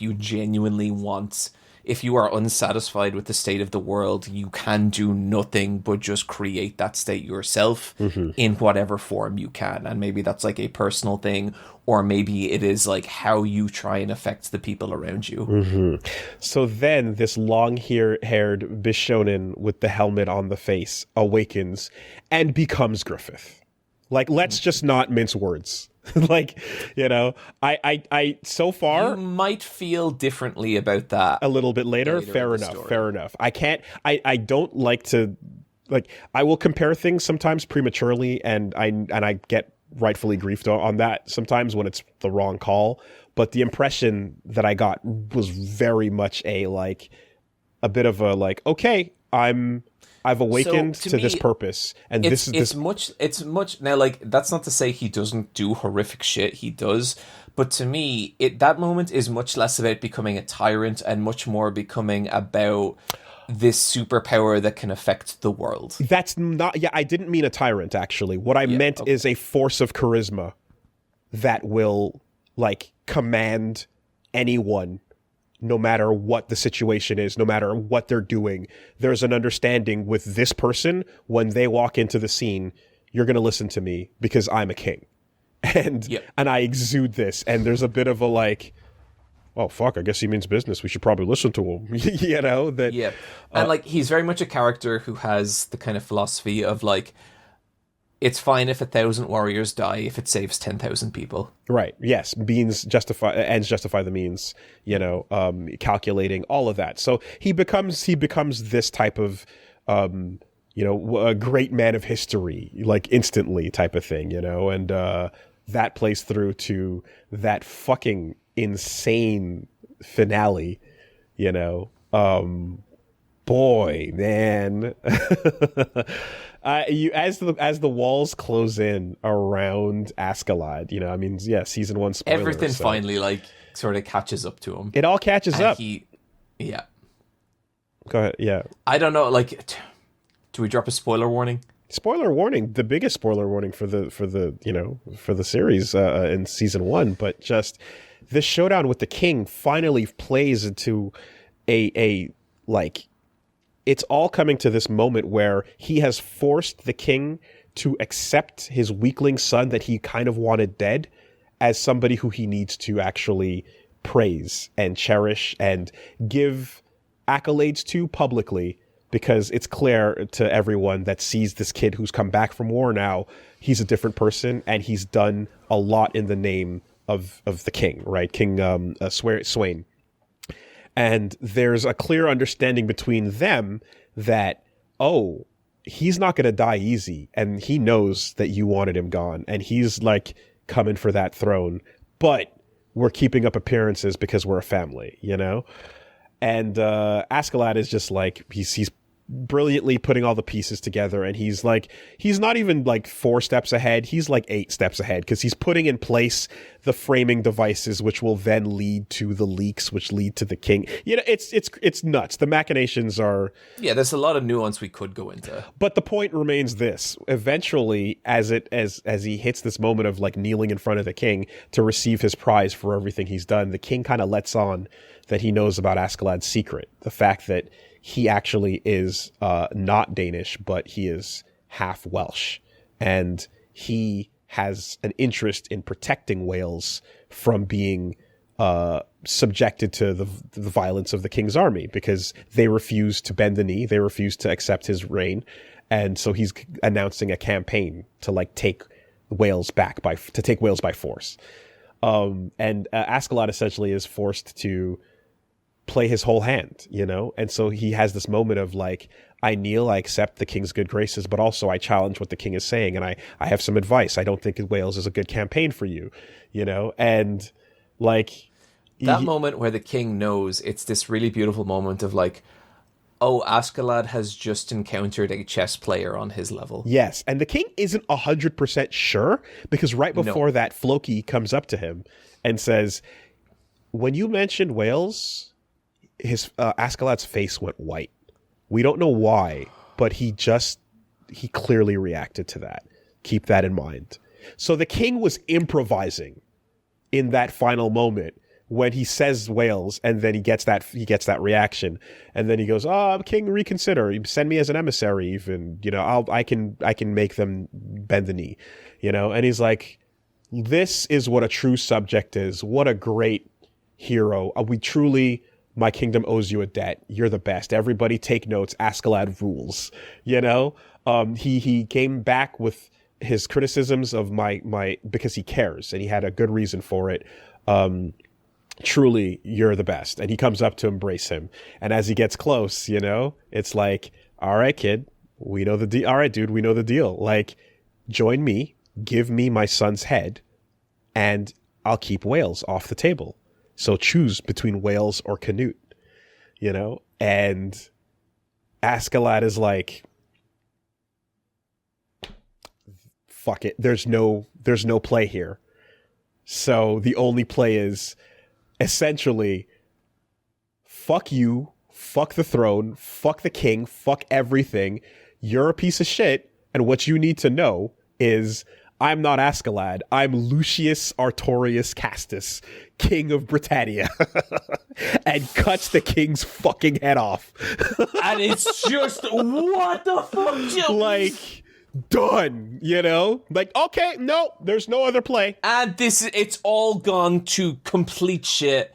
That's it. Yeah. We're done. And you just said, and you see, it's so interesting because you see Canute in the moment, like he sees it and he goes, what the fuck?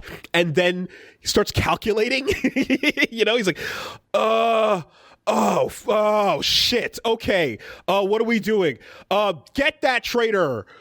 You know? But like, and then like, you're watching it and you're like, but Thorfinn was meant to get revenge. All of this was supposed to happen. Yeah. And Thorfinn was he was on a boat on the way to Vinland. He was about to be done, you know, but he just can't get over it. And like, it's such an interesting thing because it's like, Canute's like, the card he played was the one that protects him, Canute, the prince, and it protects Wales. And it's the one where he himself, Askeladd, sacrifices himself for that cause, you know?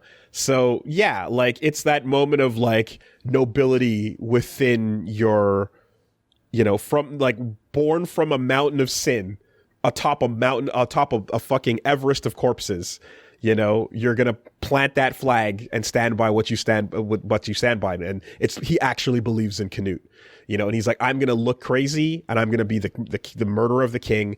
And Canute can take this moment to take me down and he will be accepted by everybody as the new king. And so he lets himself get stabbed, you know?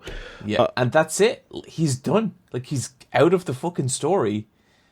And it's crazy because what you're left with then is Thorfinn, who had dedicated his entire life to this revenge. Pointless. And it never played out. Nothing. And it never meant anything. Never meant nothing. Yeah. I know it's crazy, Woolie, because like you mentioned how at that point the prologue of the story is over. And God. When I was watching this for the first time, I was like, come on, like, prologue my fucking ass. That is the prologue over. That's crazy. And now that Vinland Saga has set Thorfinn up in this very particular way, the actual story can happen. Yeah. So hey, the golden age is done. Yeah. Let's see where this Band of the Hawk is going. No, it's not that, but it is like there's definitely a like, all right, that is a major player who is no longer present. The space he leaves is enormous. We're gonna have to fill it somehow, so that's really interesting. I don't know what or where this goes, but You think you're gonna keep going with this one? I am. I don't know that I'll have time to do so right away, but like I think your obligation is released, but yeah, but the interest is or fulfilled, I should say. Yeah. Like the interest is peaked quite strongly, and no, I love that. I love the way it went about it. And yeah, that's the thing is just, but it is interesting for me watching these stories where like where like there's you kind of wonder like, does the creator want me to get lost in the charisma of the struggle of the characters we're following, and like every person that's killed by them is their own version of one of these main characters' stories, just never reaching that ending, Yeah, for sure. Incredible, fucking great. And maybe one day we'll make it to Newfoundland. Well, we can land on those shores and get you some lobster, because they love some maritime dinner up there. Okay. Where does Vinland Saga land? Where does Vinland? We gotta rank it in the pantheon of greatness. That's what we call it, right? Pantheon of greatness. Okay, look. Let's skip the bullshit here. Let's take it right up to Fear and Hunger. Where does it beat Fear and Hunger? Yes, it does. Okay, I'll go with that. Does Vinland Saga rank above Kill 6 Billion Demons? To me, it stays here. I feel like there is a hair's breadth between these two in terms of quality. I have to say, I thought Vinland Saga was excellent, and I think maybe we can make a stronger push for it if Season 2 was experienced, but that was not the challenge. We are just expressly talking about Season 1 of Vinland Saga, and to me, Kill 6 Billion Demons took me on a fucking journey. Like, by the end of it, I was like, I've never read anything like this. I think Vinland Saga is an excellently told story.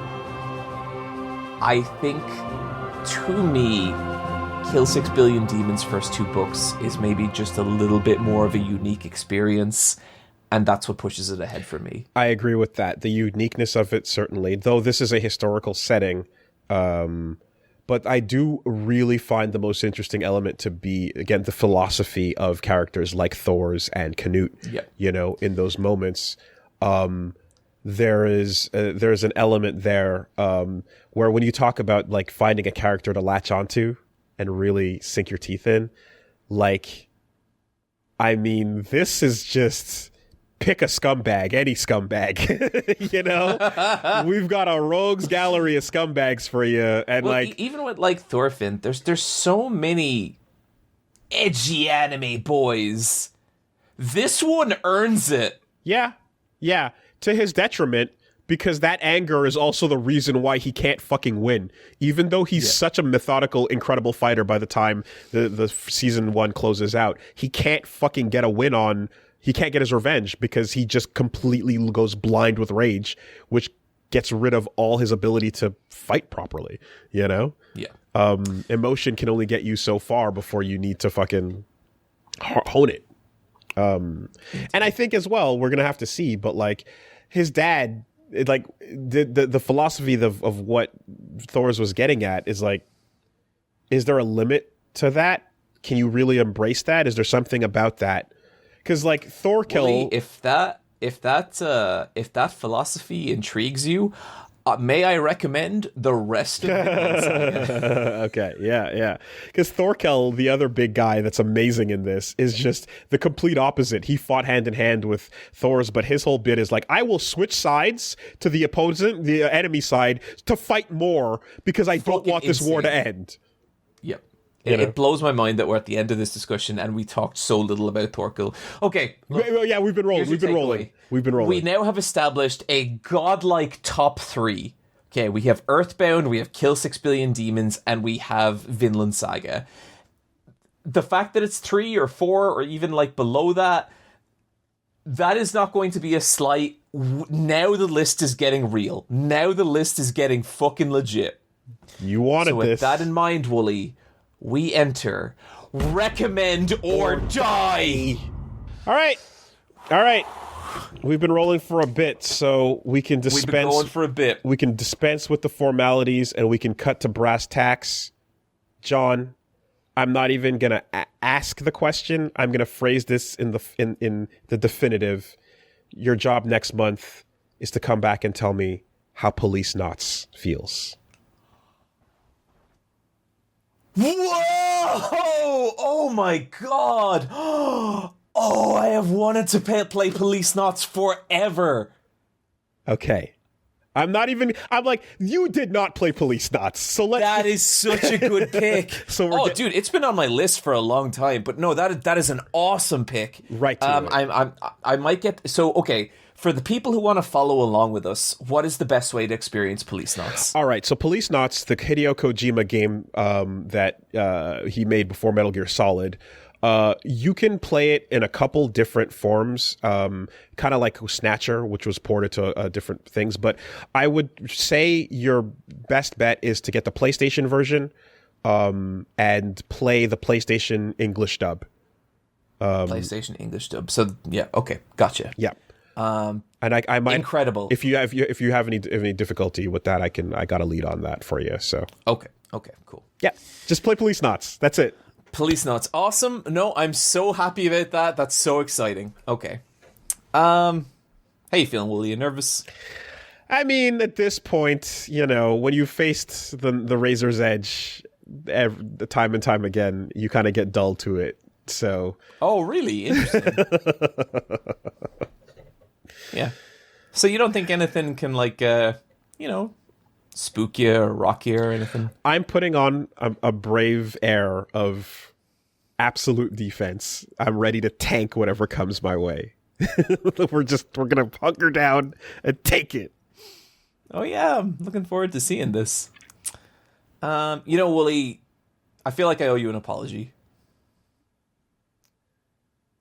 Because when you recommended me fighting game tournament, it was an in-person event, interacting with people, which is, a little outside of my comfort zone. And then once I'd done it, I realized, Woolie was really just looking out for me.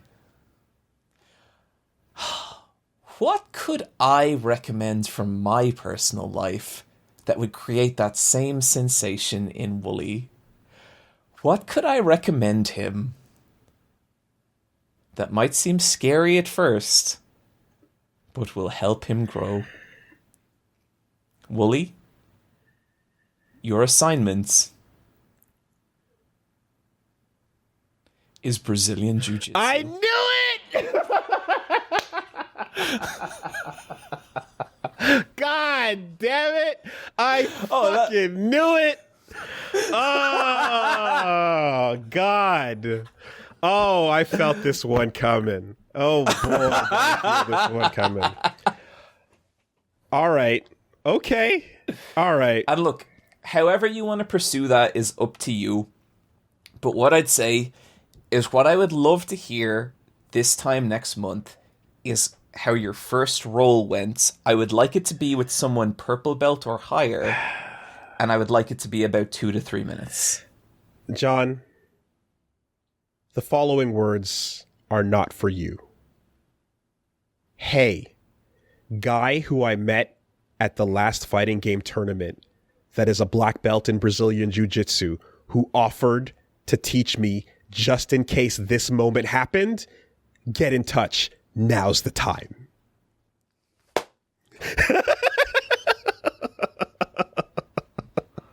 Fair play, Woolie. Fair play. And look, what I'll also say, I just want to extend this to our audience. I get a lot of questions about starting Brazilian Jiu-Jitsu. I get them from guys and girls and just everyone. I know a lot of people want to try something like this and they're hesitant. This is your fucking sign. Let's all learn to fight. Let's become the strongest goddamn fandom on the internet. Dude, literally at the last tournament I went to, a dude came up and was like, you know it's coming, right? And I was like, I know, I feel it. And he's like,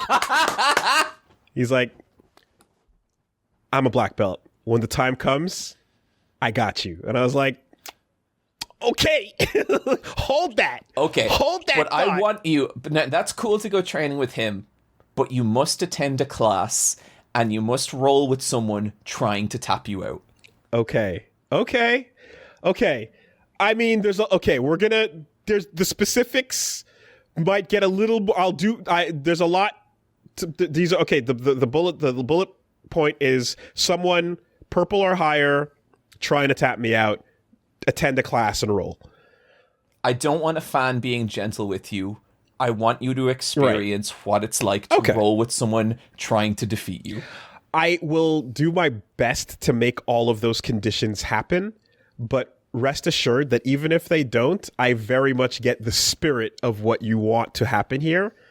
And I trust you. And I will move forward with the spirit. Oh, fuck. These rickety old bones, man. Oh, shit. Woolie. Yeah. Fighting game tournaments. Yeah. Okay? Yeah. Look, I didn't want to make this comparison. But one could make the comparison that my competing in that fighting game tournament was not like one Kurt Angle securing 3 Olympic gold medalists with a broken neck. I would not make that comparison, but Woolie, we have to finish the podcast. He walked away. Patreon.com/Versus Wolves podcast. Just gonna hold on to these. I'm gonna put them right over here. I'm just gonna put these right over here.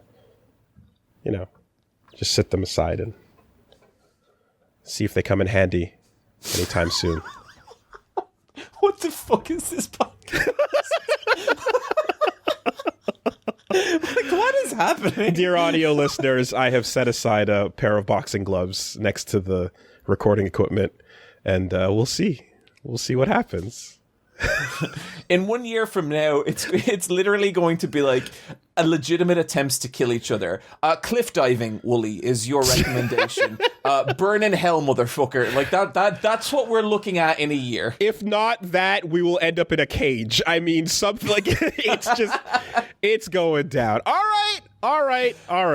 Okay, that's an episode. Woolie, patreon.com/Versus Wolves podcast. Correct.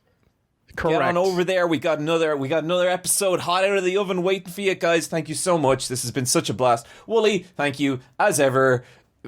Recording this podcast is a fucking joy. I can't wait to find out how Brazilian Jiu-Jitsu is also berserk.